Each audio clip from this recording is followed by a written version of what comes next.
ನಮಸ್ತೆ dear friends, welcome back to my channel. ನಾನು ನಿನ್ನೆ ಒಂದು ಪೋಲ್ ಹಾಕಿದ್ದೆ ಯೂಟ್ಯೂಬ್ನಲ್ಲಿ. ಏನಂತಂದ್ರೆ, ರೆಕಾರ್ಡ್ ಕ್ಲಾಸ್ ಬೇಕಾ ಅಥವಾ ಯೂಟ್ಯೂಬ್ ಲೈವ್ ಬೇಕಾ ಅಂತ ಕೇಳಿದೆ.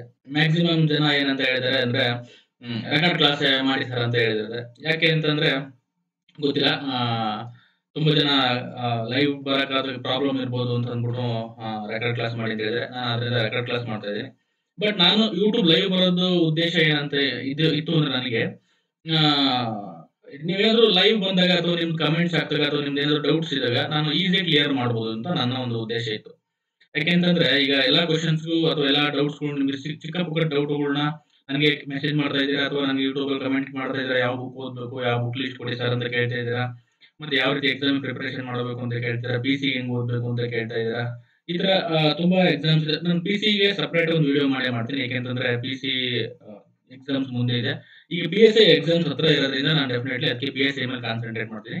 ಮುಂದಿನ ದಿನಗಳಲ್ಲಿ ನಾನು ಕೆ ಎಸ್ ಪ್ರಿಲಿಮ್ಸ್ ಆಗಿರ್ಬೋದು, ಎಫ್ ಡಿ ಆಗಿರ್ಬೋದು, ಎಸ್ ಡಿ ಆಗಿರ್ಬೋದು, high school teacher, TET, CTET, F D A, ಮತ್ತೆ group C, R I, B W S, ಯಾವ್ದು ಎಕ್ಸಾಮ್ಸ್ ನೋಡಿದ್ರು ಸ್ಟ್ರಾಟಜಿ ಯಾವ ರೀತಿ ಓದಬೇಕು, ಏನ್ ಮಾಡಬೇಕು, ಯಾವ ರೀತಿ ಪ್ರಿಪರೇಷನ್ ಮಾಡಿದ್ರೆ ನೀವು ಎಕ್ಸಾಮ್ ನ ಒಂದೇ ಅಟೆಂಪ್ಟ್ ಅಲ್ಲಿ ಕ್ರ್ಯಾಕ್ ಮಾಡಬಹುದು, ಅದನ್ನೆಲ್ಲ ನಾನು ಸ್ಟ್ರಾಟಜಿ ಹೇಳ್ಕೊಡ್ತೀನಿ. ಈ ವಿಡಿಯೋದಲ್ಲೂ ನಾನು ಅದೇ ಸ್ಟ್ರಾಟಜಿ ಹೇಳ್ಬೇಕು ಅಂತಲೇ ಬಂದಿದ್ದೀನಿ. ಅದಕ್ಕೆ ನಿಮ್ಗೆ ಆತರ ಲೈವ್ ಬಂದಿದ್ರೆ ನಾನು ನಿಮ್ಗೆ ಡೌಟ್ಸ್, ಸಣ್ಣ ಪುಟ್ಟ ಡೌಟ್ಸ್ ಕ್ಲಿಯರ್ ಮಾಡ್ಬೋದು ಅಂತ ಅನ್ಕೊಂಡಿದ್ದೆ. ಆಯ್ತು, ನೀವು ರೆಕಾರ್ಡ್ ಕ್ಲಾಸ್ ಬೇಕಿರೋದ್ರಿಂದ ನಾನು ರೆಕಾರ್ಡ್ ಕ್ಲಾಸೇ ಮಾಡ್ತಾ ಇದ್ದೀನಿ. ಇನ್ನೊಂದೇನಂದ್ರೆ, ನಿಮ್ಗೆ ಏನಾದ್ರು ಡೌಟ್ಸ್ ಇತ್ತು ಅಂತಂದ್ರೆ ನಾನು ಈ ವಿಡಿಯೋ ಆದ್ಮೇಲೆ ನೀವು ಕೆಳಗೆ ನನಗೆ ಕಮೆಂಟ್ ಮಾಡಿ, ಒಂದು ಗೂಗಲ್ ಮೀಟ್ ಮಾಡೋಣ.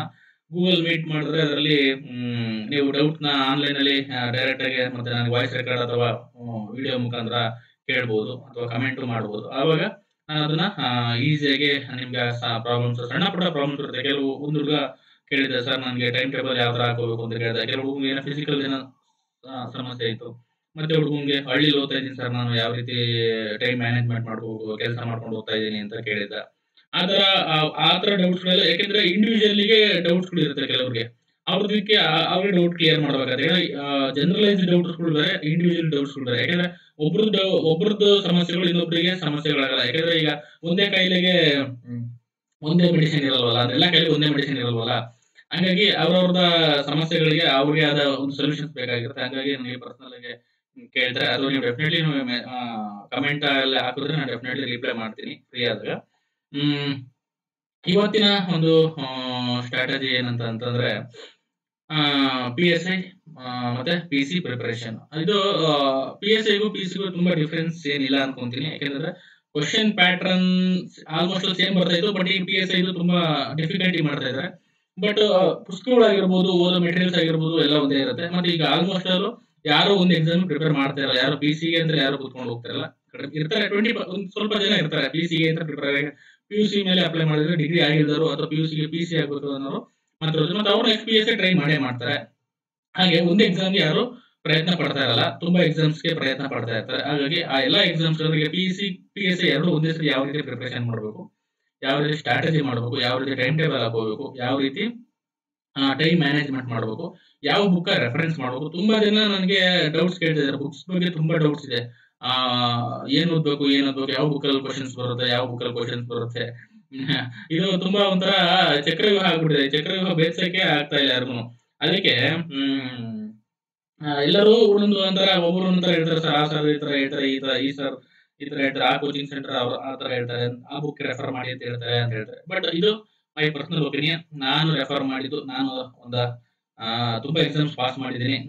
ಹಾಗಾಗಿ ಆ ಒಂದು ಎಕ್ಸ್ಪೀರಿಯನ್ಸ್ ಮೇಲೆ ನಾನು ಓದಿದ ಬುಕ್ಸ್ ಅಥವಾ ನಾನು ಮಾಡಿದ ರೆಫರೆನ್ಸ್ ಬುಕ್ಸ್ ಕೂಡ ಕೆಲವೊಂದು ಆಡ್ ಮಾಡಿ, ಅಥವಾ ಈಗ ಹೊಸದಾಗಿ ಯಾವ್ದಾದ್ರು ಚೆನ್ನಾಗಿದ್ರೆ ಆ ಬುಕ್ ನ ಆಡ್ ಮಾಡಿ, ಮತ್ತೆ ನಿಮ್ಗೆ ಕಾನ್ಸೆಪ್ಟಲ್ ಕ್ಲಾರಿಟಿ ಯಾವ ರೀತಿ ಬರಬೇಕು. ಯಾಕಂದ್ರೆ ಎಕ್ಸಾಮ್ಸ್ ಅಲ್ಲಿ ಡೈರೆಕ್ಟ್ ಕ್ವಶನ್ಸ್ ಕಮ್ಮಿ ಆಗ್ತಾ ಇದೆ, ಕಾನ್ಸೆಪ್ಟಲ್ ಬೇಸ್ಡ್ ಕ್ವಶನ್ಸ್ ಬರ್ತಾ ಇದೆ, ಮತ್ತೆ ಕಾಮನ್ ಸೆನ್ಸ್ ಬೇಸ್ಡ್ ಕ್ವಶನ್ಸ್ ಬರ್ತಾ ಇದೆ. ಅವನ್ನ ಯಾವ ರೀತಿ ನೀವು ಪ್ರಿಪೇರ್ ಮಾಡಬೇಕಾಗುತ್ತೆ, ಯಾವ ರೀತಿ ಪ್ರಿಪೇರ್ ಮಾಡಿದ್ರೆ ನಿಮ್ಗೆ ಸಕ್ಸಸ್ ಆಗುತ್ತೆ, ಒಂದೇ ಅಟೆಂಪ್ಟ್ ಅಲ್ಲಿ ಪಿ ಎಸ್ ಸಿ ಪ್ರಿಪರೇಷನ್ ಆಗುತ್ತೆ.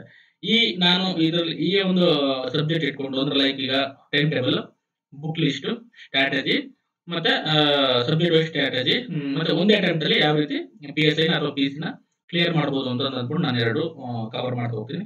ಪಿ ಸಿಗೆ ಹೇಳ್ಬಿಡ್ತೀನಿ 5 ಮಿನಿಟ್ಸ್. ಪಿ ಸಿಗೆ ಪಿ ಎಸ್ ಐ ಎಲ್ಲಾ ಸಬ್ಜೆಕ್ಟ್ಸ್ ಕಾಮನ್ ಆಗಿರುತ್ತೆ.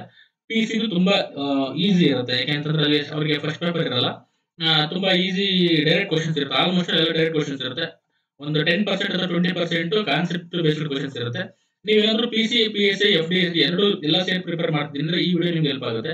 ಅದು ಇಲ್ಲ ನಾನು ಸರ್ ಬರೀ PCಗೆ ಪ್ರಿಪೇರ್ ಮಾಡ್ತಿದ್ದೀನಿ ಅಂದ್ರೂ ಹೆಲ್ಪ್ ಆಗುತ್ತೆ. ಯಾಕೆಂತಂದ್ರೆ ಇದರಲ್ಲಿ ಹೇಳೋ ಬುಕ್ಸು ನೀವು ಓದಿದ್ರೆ ನೀವು PC ಆಗ್ಬೋದು, PSI ಆಗ್ಬೋದು, KS ಪ್ರಿಲಿಮ್ಸ್ ವರೆಗೂ ಓದ್ಬೋದು. ಇದೆಲ್ಲ ಓದಕ್ಕೆ ಎಷ್ಟು ಟೈಮ್ ಬೇಕು, ಆ ಟೈಮ್ ಯಾವ ರೀತಿ ಮ್ಯಾನೇಜ್ ಮಾಡಬೇಕು, ಮತ್ತೆ ಎಷ್ಟು ವರ್ಷ ಓದ್ಬೇಕು ಅಂತ ಕೇಳ್ತಾರೆ. ಸರ್ PSI ಆಗ್ಬೇಕು ಅಂದ್ರೆ ಎಷ್ಟು ವರ್ಷ ಓದ್ಬೇಕು ಅಂತ ಕೇಳ್ತಾರೆ.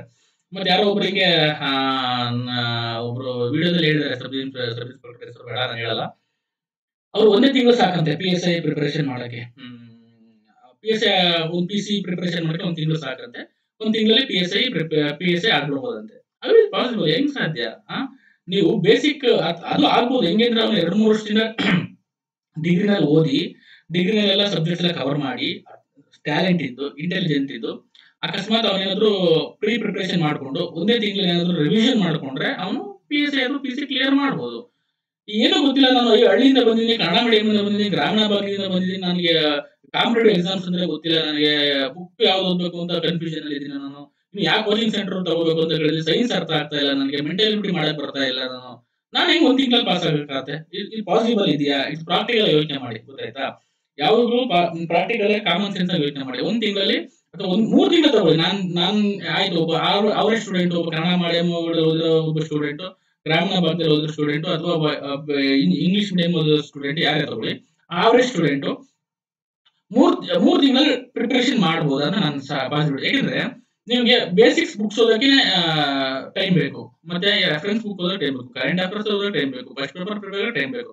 ಅಟ್ಲೀಸ್ಟ್ ಬೇಡವಾ ಒಂದು 3-4 ಮಂತ್ಸ್ 5 ಮಂತ್ಸ್ ಆದ್ರೂ ಪ್ರಿಪರೇಷನ್ ಬೇಕು. ಅಥವಾ ನಿಮ್ ಮುಂದೆ ಪ್ರೀ ನಾಲೆಜ್ ಇದ್ರೆ, ಮೊದಲೇ ನಿಮಗೆ ಇದ್ರ ಬಗ್ಗೆ ಕಾನ್ಸೆಪ್ಟ್ ಗೊತ್ತಿತ್ತು, PSI ಪ್ರಿಪರೇಷನ್ ಹಿಂಗಿರುತ್ತೆ, ಕ್ವಶನ್ ಪೇಪರ್ ಹಿಂಗಿರುತ್ತೆ, ಈ ಫಸ್ಟ್ ಪೇಪರ್ ಇರುತ್ತೆ. ನಾವು PSI ಪ್ರಿಪರೇಷನ್ ಆಗ್ಬೇಕಾದ್ರೆ ನಾವು ಡಿಗ್ರಿ ಮುಗಿಸಿ, BEd ಮುಗಿಸಿ, TET ಎಕ್ಸಾಮ್ ಎಲ್ಲ ಬರೋದು ಅದಾದ್ಮೇಲೆ ನಾವು PSI ಪ್ರಿಪರೇಷನ್ ಬಂದಾಗ ನಮ್ಗೆ ಗೊತ್ತಾಗಿತ್ತು, PSI ಪ್ರಿಪರೇಷನ್ KS ಇದೆ, IAS ಇದೆ ಅಂತ. ಬಟ್ ಈ ನಾಲೆಜ್ ಎಲ್ಲ ತುಂಬಾ ಸ್ಪ್ರೆಡ್ ಆಗಿರೋದ್ರಿಂದ, ಅಥವಾ ತುಂಬಾ ಕೋಚಿಂಗ್ ಸೆಂಟರ್ಗಳು, ಸೋಷಿಯಲ್ ಮೀಡಿಯಾ, ಅಥವಾ ಏನು ಈ ಆನ್ಲೈನ್ ಕ್ಲಾಸಸ್ ಎಲ್ಲ ಆಗಿರೋದ್ರಿಂದ ನಿಮ್ಗೆ ನಾಲೆಜ್ ಇದೆ, ತುಂಬಾ ಜನಕ್ಕೆ ನಾಲೆಜ್ ಇದೆ. ಬಟ್ ಆ ನಾಲೆಜ್ ಇದ್ರು 3 ತಿಂಗಳಲ್ಲಿ ನನ್ನ ಪ್ರಕಾರ ನನ್ನಂತ ಒಬ್ಬ ಕನ್ನಡ ಮೀಡಿಯಂ ಆವರೇಜ್ ಸ್ಟೂಡೆಂಟ್ಸ್ಗೆ ಅಥವಾ ಗ್ರಾಮೀಣ ಭಾಗದ ಬಂದಿರೋರಿಗೆ 3 ತಿಂಗಳು ಕಷ್ಟ ಅನ್ಸುತ್ತೆ. ಪ್ರಾಕ್ಟಿಕಲ್ ಯೋಚನೆ ಮಾಡಿದ್ರೆ ನಾನು, ಯಾಕಂದ್ರೆ ಈಗ ಹೇಳ್ತೀನಿ ನಾನು ಮುಂದೆ ಬುಕ್ಸ್ ಎಷ್ಟೆಷ್ಟಿದೆ, ಯಾವ ಬುಕ್ಸ್ ಎಷ್ಟೆಷ್ಟು ದಿನ ತಗೊಂಡುತ್ತೆ ಪ್ರಿಪರೇಷನ್ ಮಾಡಕ್ಕೆ, ನೋಟ್ಸ್ ಮಾಡ್ಕೋಬೇಕು, ಸ್ವಂತ ನೋಟ್ಸ್ ಮಾಡ್ಕೋಬೇಕು. ಮತ್ತೆ ಏನಕ್ಕೆ ಫೇಲ್ ಆಗ್ತಿದ್ದೀರಾ ಅಂತಂದ್ರೆ, ಯಾರೋ ಶಾರ್ಟ್ ಕಟ್ ಮೆಥಡ್ ಅಲ್ಲಿ ಬೇಗ ನೀವು ಯಾರಾದ್ರೂ ಹೋಗಿ ಒಂದು ಎಕ್ಸಾಮ್ ಪಾಸ್ ಮಾಡ್ಬೇಕು ಅನ್ನೋ ಒಂದು ಆತರದಲ್ಲಿ ಯಾವ್ದೋ ಒಂದು ಬುಕ್ ತಗೊಂಡು ಏನೋ ಓದಿ ಬರೀತೀರಾ, ಅದರಲ್ಲಿ 70 ಕ್ವಶನ್ಸ್ ಬರ್ತವೆ, 70 ಕ್ವಶನ್ಸ್ ಬರೀತೀರಾ, ನೀವು 30 ಕ್ವಶನ್ಸ್ ಅಟೆಂಡ್ ಮಾಡೋಕ್ಕಾಗಲ್ಲ. ಆ 30 ಕ್ವಶನ್ಸ್ ನೀವು ಫೇಲ್ ಆಗಿ ಹೊರಗಡೆ ಬರ್ತೀರಾ, ಫ್ರಸ್ಟ್ರೇಷನ್ ಆಗ್ತೀರಾ, ಅಯ್ಯೋ ನಾನು ಏನು ಫೇಲ್ ಆದ್ನಲ್ಲ ಅಂತ. ಅದಕ್ಕೆ ಆ ಫ್ರಸ್ಟ್ರೇಷನ್ ಆಗ್ಬಾರ್ದು, ನೀವು ಆ ಒಂದು ಪ್ರಾಬ್ಲಮ್ ನಿಮಗೆ ಬರಬಾರ್ದು ಅನ್ನೋ ಒಂದು ಉದ್ದೇಶಕ್ಕೋಸ್ಕರ ನಾನು ಸ್ಟ್ರಾಟಜಿ ಮಾಡ್ಕೊಡ್ತಾ ಇದ್ದೀನಿ. ಆ ಸ್ಟ್ರಾಟಜಿ ಏನಂತಂದ್ರೆ, ಯಾವ ರೀತಿ ಇರಬೇಕು ಈ ಸ್ಟ್ರಾಟಜಿ, ಗೊತ್ತಾಯ್ತಾ? ಯಾವ ರೀತಿ ಮಾಡಿದ್ರೆ ನೀವು ಡೆಫಿನೆಟ್ಲಿ ಒಂದೇ ಅಟೆಂಪ್ಟ್ ಕ್ಲಿಯರ್ ಮಾಡ್ಬೋದು, ಸಾಧ್ಯ ಇಲ್ಲ ಅಂತಲ್ಲ.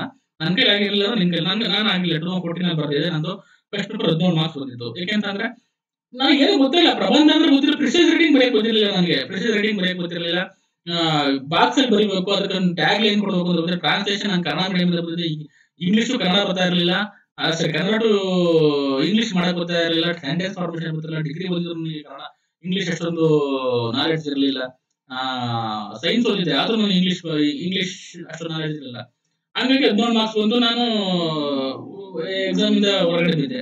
ಯಾಕಂದ್ರೆ lack of preparation, lack of knowledge ಇತ್ತು, ಮತ್ತೆ ಸ್ಟ್ರಾಟಜಿ ಗೊತ್ತಿರಲಿಲ್ಲ. ಆಮೇಲೆ ಅದನ್ನ 2016 ಅಲ್ಲಿ ಮತ್ತೆ ಕಾಲ್ಫಾರ್ಮ್ ಆದಾಗ ನಾನು ಅದನ್ನ ಓವರ್ಕಮ್ ಮಾಡಿ ಯಾವ ರೀತಿ, ಮತ್ತೆ ಅದಕ್ಕಿಂತ ಮುಂಚೆ ಒಂದು ವೈರ್ಲೆಸ್ ಎಕ್ಸಾಮ್ ಬರ್ತದೆ, ವೈರ್ಲೆಸ್ ಇಂಟರ್ವ್ಯೂ ಹೋದೆ, ಬಟ್ ಆ ಇಂಟರ್ವ್ಯೂನಲ್ಲೂ ಕ್ಲಿಯರ್ ಆಗಲಿಲ್ಲ. ಯಾಕಂದ್ರೆ ಅಲ್ಲೂ ಕೆಲವೊಂದು ಮಾರ್ಕ್ಸ್ ಇಂದ ಮಿಸ್ ಆಯ್ತು. ಹಂಗಾಗಿ ಆಮೇಲೆ ಬರ್ದೆ ಎಕ್ಸಾಮ್ಗಳು, ಆಮೇಲೆ ಸ್ಟ್ರಾಟಜಿ ಮಾಡ್ಕೊಂಡೆ. ಯಾಕೆಂದ್ರೆ ನನ್ನ ಜೊತೆ ಒಬ್ಬ ಫ್ರೆಂಡ್ ಓದ್ತಾ ಇದ್ದ, ಈಗ CID ನಲ್ಲಿ ಇದ್ದಾನೆ. ಅವನು ನನ್ನ ಜೊತೆಲೆ ಓದ್ತಿದ್ವಿ, ಇಬ್ರು ಜೊತೆಲೆ ಪ್ರಿಪರೇಷನ್ ಮಾಡ್ತಾ ಇದ್ವಿ. ಮತ್ತೆ ಜೊತೆಲೆ ಬರ್ದು ಇಬ್ರು ಪ್ರಬಂಧಗಳನ್ನ ಅವನ್ ಶೇರ್ ಮಾಡ್ತಾ ಇದ್ದೆ, ಅವ್ನ್ ಬರ್ದು ನನಗೆ ಶೇರ್ ಮಾಡ್ತಾ ಇದ್ದ. ಓದ್ತಾ ಇದ್ವಿ. ಅನ್ಎಕ್ಸ್ಪೆಕ್ಟೆಡ್ ಅಥವಾ ಅವ್ನ್ ಟ್ಯಾಲೆಂಟ್ ಇದೆ ಬಿಡಿ ಪಾಪ, ಅದ್ರಲ್ಲಿ ಮಾತಿಲ್ಲ. ಅವನು ಕ್ಲಿಯರ್, ಇಬ್ರು ಇಂಟರ್ವ್ಯೂ ಹೋಗಿದ್ವಿ, ಇಬ್ರು ಜೊತೆಲೆ ಓದ್ತಾ ಇದ್ವಿ ಈ ಬೆಂಗಳೂರಿನಲ್ಲಿ. ಇಬ್ರು ಜೊತೆಲೆ ಇಂಟರ್ವ್ಯೂ ಹೋದ್ವಿ.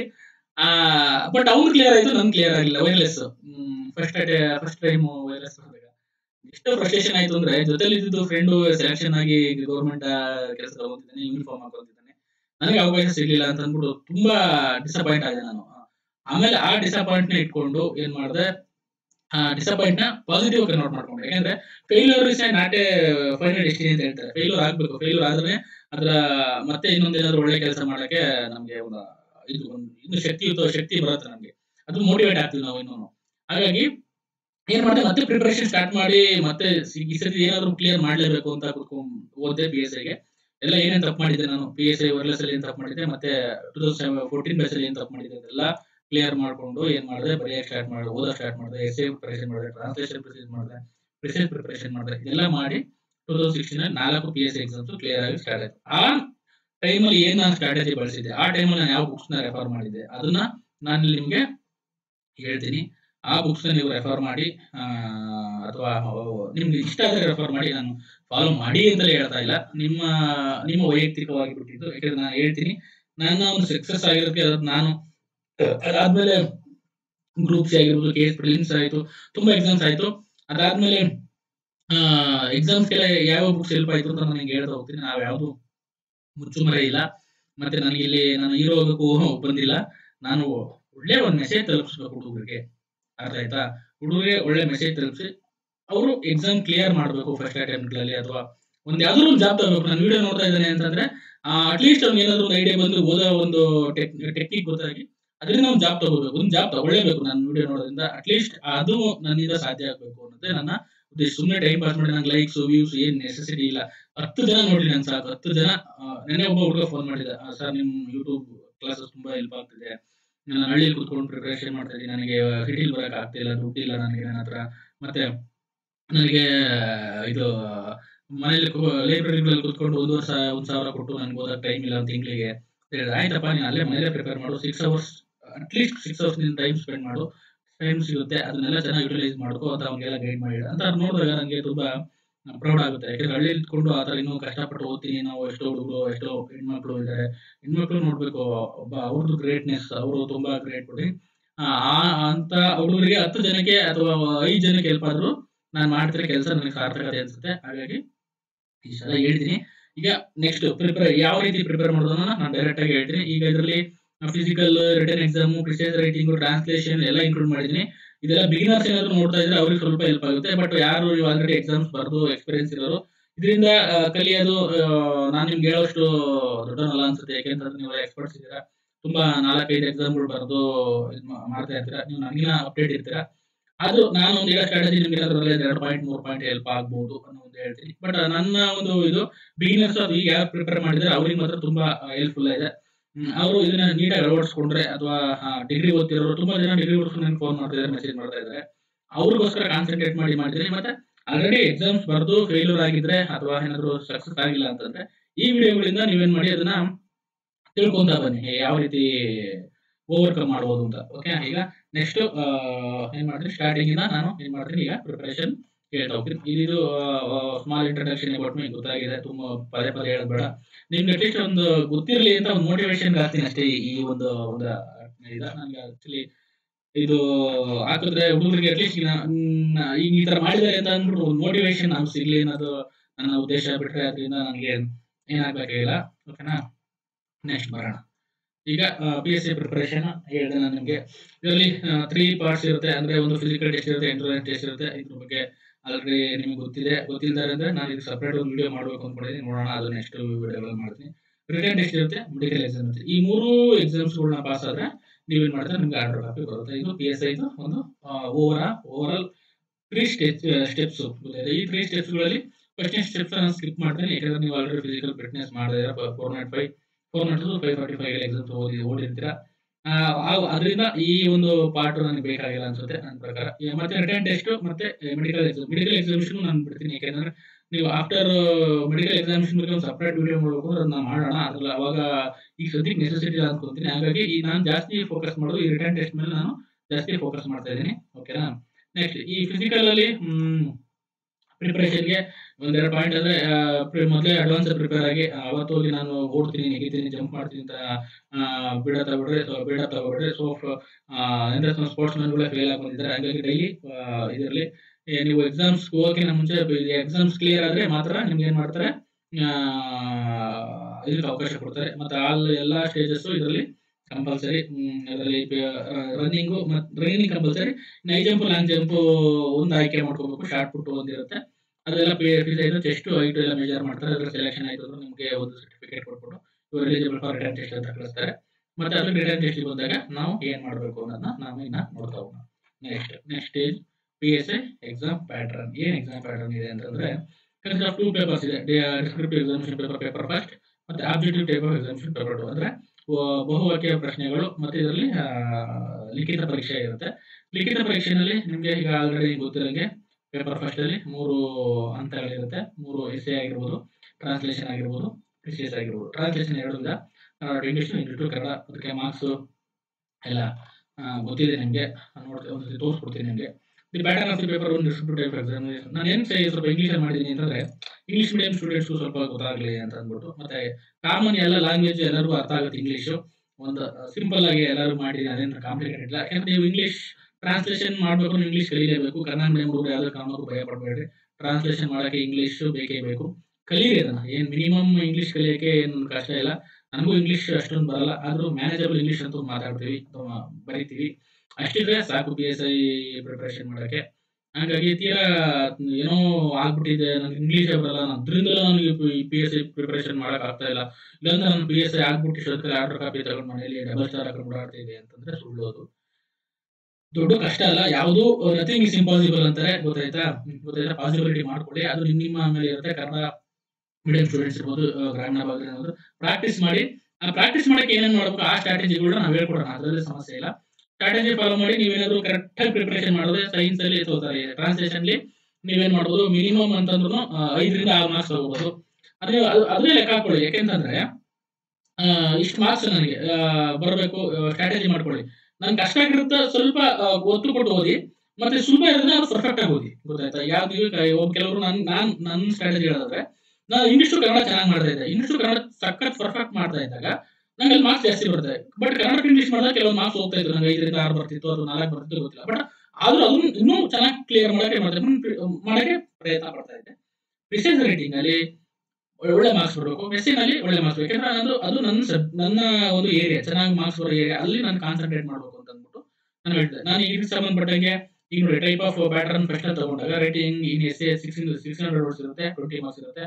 ಪ್ರಿಸೈಸ್ ರೈಟಿಂಗ್ 10 ಮಾರ್ಕ್ಸ್ ಇರುತ್ತೆ. ಟ್ರಾನ್ಸ್ಲೇಷನ್ 20 ಮಾರ್ಕ್ಸ್ ಇರುತ್ತೆ. ಟೋಟಲ್ ಅದು English to Kannada, Kannada to English, total marks 50 marks ಇರುತ್ತೆ. ಈ ಇದರಲ್ಲಿ ಏನು ಮಿನಿಮಮ್ ಅನ್ನೋ ನೀವು 17 ಮೇಲೆ ತೆಗಿಯಕ್ಕೆ ಟ್ರೈ ಮಾಡಬೇಕು, ಆಯ್ತಾ? ಪ್ರಿಸೈಸ್ ರೈಟಿಂಗ್ ಅಲ್ಲಿ 8 ಮೇಲೆ ತೆಗಿಯಕ್ಕೆ ಟ್ರೈ ಮಾಡಬೇಕು. ಟ್ರಾನ್ಸ್ಲೇಷನ್ 20ಕ್ಕೆ ಅಟ್ಲೀಸ್ಟ್ 15 ಮೇಲೆ ಬರೋಕ್ಕೆ ಟ್ರೈ ಮಾಡಬೇಕು. ಆನ್ ಅಂಡ್ ಅವರೇಜ್ 35 ಪ್ಲಸ್ ಇದ್ರೆ ಮಾತ್ರ ನೀವು ಏನಾದ್ರು ಫಸ್ಟ್ ಪೇಪರ್ ಅಲ್ಲಿ ನೀವು ಕ್ಲಿಯರ್ ಆಗುತ್ತೆ. ಇಲ್ಲ ಅಂತಂದ್ರೆ ಡೆಫಿನೆಟ್ಲಿ ಕಷ್ಟ ಆಗುತ್ತೆ. ಹಾಗಾಗಿ ಹೇಳ್ತಿದ್ದೀನಿ, ಇದ್ರ ಮೇಲೆ ಕಾನ್ಸಂಟ್ರೇಟ್ ಮಾಡಿ. Paper first deciding factor. ನೀವು ಎಷ್ಟು PSIಗೆ ಪೇಪರ್ ಫಸ್ಟ್ ಮೇಲೆ ಕಾನ್ಸಂಟ್ರೇಟ್ ಮಾಡ್ತೀರಾ, ನೀವು ಅಷ್ಟು ನೀವು ಸಕ್ಸಸ್ ಆಗ್ತೀರಾ. ಯಾಕಂದ್ರೆ ಟ್ರಾನ್ಸ್ಲೇಷನ್ ಅಥವಾ ಇದು ಎಸ್ಸೆ ರೈಟಿಂಗ್ ಇದೆಯಲ್ಲ, ಅದು ವೆರಿ ಇಂಪಾರ್ಟೆಂಟ್ ಇದರಲ್ಲಿ PSI ಪ್ರಿಪರೇಷನ್ ಅಲ್ಲಿ. ನೀವು ಎಸ್ಸೆ ಎಷ್ಟು ಚೆನ್ನಾಗಿ ಮಾಡ್ತೀರಾ, ಎಷ್ಟು ವೈವಿಧ್ಯಮಯವಾಗಿ ಬರೀತೀರಾ, ಮತ್ತೆ ನಿಮ್ಮ ಎಸ್ಸೆ ಎಷ್ಟು ಅಟ್ರಾಕ್ಟಿವ್ ಆಗಿರುತ್ತೆ, ಅದ್ರ ಮೇಲೆ ನಿಮಗೆ ಮಾರ್ಕ್ಸ್ ಬರ್ತಾ ಹೋಗುತ್ತೆ. ನಾನು ಇದ್ರ ಬಗ್ಗೆ ತುಂಬಾ ವಿಡಿಯೋಸ್ ಎಲ್ಲ ಮಾಡಿದ್ದೀನಿ. ಎಸ್ಸೆ ರೈಟಿಂಗ್ ಅಲ್ಲೇ ಯಾವ ರೀತಿ ಪ್ರಿಸೈಸ್ ಪೀಠಿಕೆ ಹೆಂಗ್ ಬರೀಬೇಕು, ಉಪಸಂಹಾರ ಹೆಂಗ್ ಬರೀಬೇಕು, ಮತ್ತೆ ಬಾಡಿ ಆಫ್ ದಿ ಎಸ್ಸೆ ಹೆಂಗ್ ಬರೀಬೇಕು ಅಂತ ನಾನು ಹೇಳ್ತೀನಿ ವಿಡಿಯೋಗಳು ನೋಡಿ. ನಿಮ್ಗೆ ಒಂದು ಕ್ಲಾರಿಟಿ ಬರುತ್ತೆ. ವಿತ್ ಎಕ್ಸಾಂಪಲ್ಸ್ ತಗೊಂಡು ಎಕ್ಸಾಂಪಲ್ಸ್ ತಗೊಂಡಿದ್ದೀನಿ. ಮತ್ತೆ ಸಪ್ರೇಟ್ ಆಗಿ ಕೆಲವೊಂದು ಎಸ್ಸೆಗಳನ್ನ ನಾನೇ ಬರ್ದಿದ್ದೀನಿ. ಯಾವುದು ಬರೆದ್ಬಿಟ್ಟು ಅದನ್ನ ಯಾವ ರೀತಿ ಬರೀಬೇಕು ಪ್ಯಾಟರ್ನ್ಗಳು ಹಾಕಿ ಬರ್ದಿದ್ದೀನಿ. ಯಾವ್ದು ಲೈಕ್ ಮೀಸಲಾತಿ ಇರ್ಬೋದು, ಶಿಕ್ಷಣದ ಸಂಬಂಧಪಟ್ಟಾಗಿರ್ಬೋದು. ಒಂದ್ 3-4 ಎಸ್ಸೆಗಳು ಬರ್ದಿದ್ದೀನಿ. ಅದು ನೋಡಿ. ಇನ್ನು ಮುಂದೆ ಕೃತಕ ಬುದ್ಧಿಮತ್ತೆ, ಮತ್ತೆ ಆರ್ಟಿಫಿಷಿಯಲ್ 5G ಟೆಕ್ನಾಲಜಿ ಆಗಿರ್ಬೋದು, ಎನ್ವೈರನ್ಮೆಂಟ್ ಸಂಬಂಧಪಟ್ಟದ್ದು, ಮಹಿಳಾ ದೌರ್ಜನ್ಯ ಆಗಿರ್ಬೋದು, ಅದ್ರ ಸಂಬಂಧಪಟ್ಟಾಗಿ ನಾನು ಪ್ರಬಂಧ ಮಾಡ್ತಾ ಹೋಗ್ತೀನಿ ಟೈಮ್ ಸಿಕ್ತರೆ. ಈಗ ಟ್ರಾನ್ಸ್ಲೇಷನ್ ಬಗ್ಗೆ ಗೊತ್ತಿಲ್ಲ, ಇದೆಲ್ಲ ಇವಕ್ಕೆಲ್ಲ ಹೇಳಿ ಸರ್. ನನಗೆ ತುಂಬಾ ಜನ ನಂಗೆ ಕ್ವಶನ್ಸ್ ಕೇಳೋದು, ಒಂದು ಟ್ರಾನ್ಸ್ಲೇಷನ್ ಬಗ್ಗೆ ಒಂದು ಕೇಳ್ತಾರೆ, ಪ್ರಿಸೈಸ್ ಬಗ್ಗೆ ಒಂದು ಕೇಳ್ತಾರೆ, ಫಸ್ಟ್ ಪೇಪರ್ ಬಗ್ಗೆ ಜಾಸ್ತಿ ಕೇಳ್ತಾರೆ. ಟ್ರಾನ್ಸ್ಲೇಷನ್ಗೆ ಏನು ಮೆಥಡ್ ಇಲ್ಲ, ಒಂದೇ ಒಂದು ಫಾರ್ಮುಲಾ ಇದೆ. Practice practice practice. ಒಂದು ಸೆಂಟೆನ್ಸ್ ಟ್ರೈ ಮಾಡಿ, ಫಸ್ಟ್ ಒಂದು ಲೈನ್ ಟ್ರಾನ್ಸ್ಲೇಟ್ ಮಾಡಿ, ಆಮೇಲೆ ಒಂದು ಪ್ಯಾರಾಗ್ರಾಫ್ ಟ್ರಾನ್ಸ್ಲೇಟ್ ಮಾಡಿ, ಆಮೇಲೆ ಫುಲ್ ಪ್ಯಾರಾಗ್ರಾಫ್ ಟ್ರಾನ್ಸ್ಲೇಟ್ ಮಾಡಿ. ಈಗ ನೀವು ಪ್ರಾಕ್ಟೀಸ್ ಮಾಡ್ತಾ ಇದ್ರೆ ಡೈಲಿ ಮಾಡ್ಬೇಕು. ನನ್ನ ಪ್ರಕಾರ translation, essay, precise writing daily ಓದ್ಲೇಬೇಕು. ನೀವು ಅದು ಏನ್ ಮಾಡ್ತಿರೋ ಗೊತ್ತಿಲ್ಲ, 1.5 hour ಎತ್ತಿಡ್ಲೇಬೇಕು. ನೀವು ಎತ್ತಿಟ್ರೆ ಮಾತ್ರ ನೀವು ಸಕ್ಸಸ್ ಆಗ್ತೀರಾ. ಕೆಲವರು GS ಅಂತಾರೆ. GS ಓದ್ಬೇಕು, ಬಟ್ ಅದಕ್ಕೆ GS ಎಷ್ಟು ಕೊಡ್ತೀರಾ ರೇಷಿಯೋ ಇದಕ್ಕೂ ಅಷ್ಟೇ ಕೊಡ್ಬೇಕು. ಈಗ GS ನೀವು 8 hours ಅಟ್ಲೀಸ್ಟ್ 2 hour ಇದಕ್ಕೆ ಓದ್ಬೇಕು. GS 10 ಅವರ್ ಓದಿದ್ರೆ ಇದಕ್ಕೆ 3 ಅವರ್ ಪ್ರಿಪರೇಷನ್ ಕೊಡಬೇಕು. ನೀವು GS 12 ಅವರ್ ಓದಿದ್ರೆ ಇದು 4 ಅವರ್ ಕೊಡಬೇಕು. ಅಟ್ಲೀಸ್ಟ್ ನೀವು ಅಷ್ಟು ಏನ್ ಗೊತ್ತಾ, ನೀವು translation, essay writing, press writing ಏನಾದ್ರು ಪ್ರಿಪೇರ್ ಮಾಡ್ಕೊಂಡ್ರೆ GS ಆಟೋಮೆಟಿಕ್ಲಿ ಬರುತ್ತೆ. ಯಾಕಂದ್ರೆ ನೀವು ಎಸ್ಸೆ ರೈಟಿಂಗ್ಗೆ ಡಾಟಾ ಕಲೆಕ್ಟ್ ಮಾಡಬೇಕು, ಅಥವಾ ವಿಷಯ ಕಲೆಕ್ಟ್ ಮಾಡಬೇಕು, ವಿಷಯ ಸಂಗ್ರಹಣೆ ಮಾಡಬೇಕು. ಅವಾಗ ನೀವು ಆಟೋಮೆಟಿಕ್ಲಿ GS ಓದ್ತೀರಿ. ಈಗ ಮಹಿಳಾ ಸಬಲೀಕರಣ ಬಂತಂದಾಗ ಜೆಂಡರ್ ಗ್ಯಾಪ್ ಇಂಡೆಕ್ಸ್ ಬಗ್ಗೆ ಓದ್ತಿದ್ದಾಗ ಅದು GS ಗೂ ಬರುತ್ತೆ. ಅದನ್ನ ಏನಾದ್ರು ನೀವು ಮಹಿಳಾ ಸಬಲೀಕರಣದಲ್ಲಿ ಯೂಸ್ ಮಾಡಬಹುದು. ಅರ್ಥ ಆಯ್ತಾ? ಈಗ ಪೇಪರ್ ನ್ಯೂಸ್ ಬರಲಿ, ಯಾವುದೋ ಒಂದು ನ್ಯೂಸ್ ಬಂದಿರುತ್ತೆ, ಅದು ಯಾವುದೋ ಕರೆಂಟ್ ಅಫೇರ್ ಬರುತ್ತೆ, NCRB ರಿಪೋರ್ಟ್ ಬಂದಿರುತ್ತೆ, ಅದು ನೀವೇನ್ ಮಾಡೋದು ಎಸ್ಸೆ ನಲ್ಲಿ ಅಥವಾ ಟ್ರಾನ್ಸ್ಲೇಷನ್ ಅಲ್ಲಿ ಯೂಸ್ ಮಾಡ್ತೀರ ಅದನ್ನ. ಹಂಗಾಗಿ ಅದಕ್ಕೆ ಇಂಪಾರ್ಟೆಂಟ್. ಈಗ ಜಾಸ್ತಿ ಡಿಲೇ ಮಾಡೋದು ಬೇಡ. ಈಗ ಇದ್ರ ಬಗ್ಗೆ ನಾನು ಡೀಟೇಲ್ ಆಗಿ ವಿಡಿಯೋಗಳು ಮಾಡಿದ್ದೀನಿ, ಹೋಗಿ ಟ್ರಾನ್ಸ್ಲೇಷನ್ ನೋಡ್ರಿ. ನಾನು ಟ್ರಾನ್ಸ್ಲೇಷನ್ ಬಗ್ಗೆನೂ ಮಾಡಿದ್ದೀನಿ, ಮತ್ತೆ ಪ್ರೆಸ್ ರೈಟಿಂಗ್ ಬಗ್ಗೆ ಒಂದು ಮಾಡಿಲ್ಲ, ಅದನ್ನ ಮಾಡ್ತೀನಿ. ಯಾಕಂದ್ರೆ ಅದು ಮಾಡಕ್ಕೆ ಬೋರ್ಡ್ ಬೇಕು, ನಿಮಗೆ ಬರೆದು ಎಕ್ಸ್ಪ್ಲೇನ್ ಮಾಡಿ ತೋರಿಸ್ಬೇಕಾದ್ರೆ ನನ್ನ ಹತ್ರ ಬೋರ್ಡ್ ಫೆಸಿಲಿಟಿ ಇಲ್ಲ. ಹಾಗಾಗಿ ಇದರಲ್ಲಿ ಈ ಸಿಸ್ಟಮ್ ಅನ್ನು ಮಾಡ್ಬೇಕಾದ್ರೆ ಈ ತರ ಪ್ರೆಸ್ ರೈಟಿಂಗ್ ಕಷ್ಟ ಆಗುತ್ತೆ. ಮುಂದೆ ಅದನ್ನ ಪರ್ಚೇಸ್ ಮಾಡಿ ನಿಮ್ಗೆ ತಗೊಂಡಾಗ ಅದನ್ನ ಮಾಡೋಣ ಅನ್ಕೊಂಡಿದ್ದೀನಿ. ಮತ್ತೆ ರೆಗ್ಯುಲರ್ ಕ್ಲಾಸಸ್ ಮಾಡಿ ಅಂತ ಹೇಳ್ತಾ ಇದ್ದಾರೆ. ಡೆಫಿನೆಟ್ಲಿ ನಾನು ಮಾಡ್ತೀನಿ. ಸೈನ್ಸ್ ನಾನು ಟೀಚ್ ಮಾಡಬಲ್ಲೆ. ಹಂಗಾಗಿ ಸೈನ್ಸ್ ತುಂಬಾ ಕಷ್ಟ ಅಂತ ಹೇಳ್ತಿದ್ದಾರೆ ಹುಡುಗರು. ಕಷ್ಟ ಅಂತ ಏನಿಲ್ಲ, ಅದು ನೀವು ಪ್ರಾಕ್ಟಿಕಲ್ ಆಗಿ ಡೈಲಿ ಲೈಫ್ ಅಪ್ಲೈ ಮಾಡಿದ್ರೆ ತುಂಬಾ ಈಸಿ. ಅದನ್ನ ನಾವು ಯಾವ ರೀತಿ ಮಾಡಬೇಕು, ಸೈನ್ಸ್ ಯಾವ ರೀತಿ ಕಲಿಬೇಕು, ಈಸಿಯಾಗಿ ಅಂಡರ್ಸ್ಟ್ಯಾಂಡ್ ಮಾಡಬೇಕು, ಎಕ್ಸಾಮ್ ಯಾವ ರೀತಿ ಅದನ್ನ ಅಪ್ಲಿಕೇಶನ್ಸ್ ಅಲ್ಲಿ ಯೂಸ್ ಮಾಡಬೇಕು ಅಂತ ಹೇಳ್ತೀನಿ. ಯಾಕಂದ್ರೆ ಎಷ್ಟೊಂದಿಗೆ ಸೆಂಟ್ರಿಫ್ಯೂಗಲ್ ಫೋರ್ಸ್, ಸೆಂಟ್ರಿಪೀಟಲ್ ಫೋರ್ಸ್ ವ್ಯತ್ಯಾಸವಿಲ್ಲ.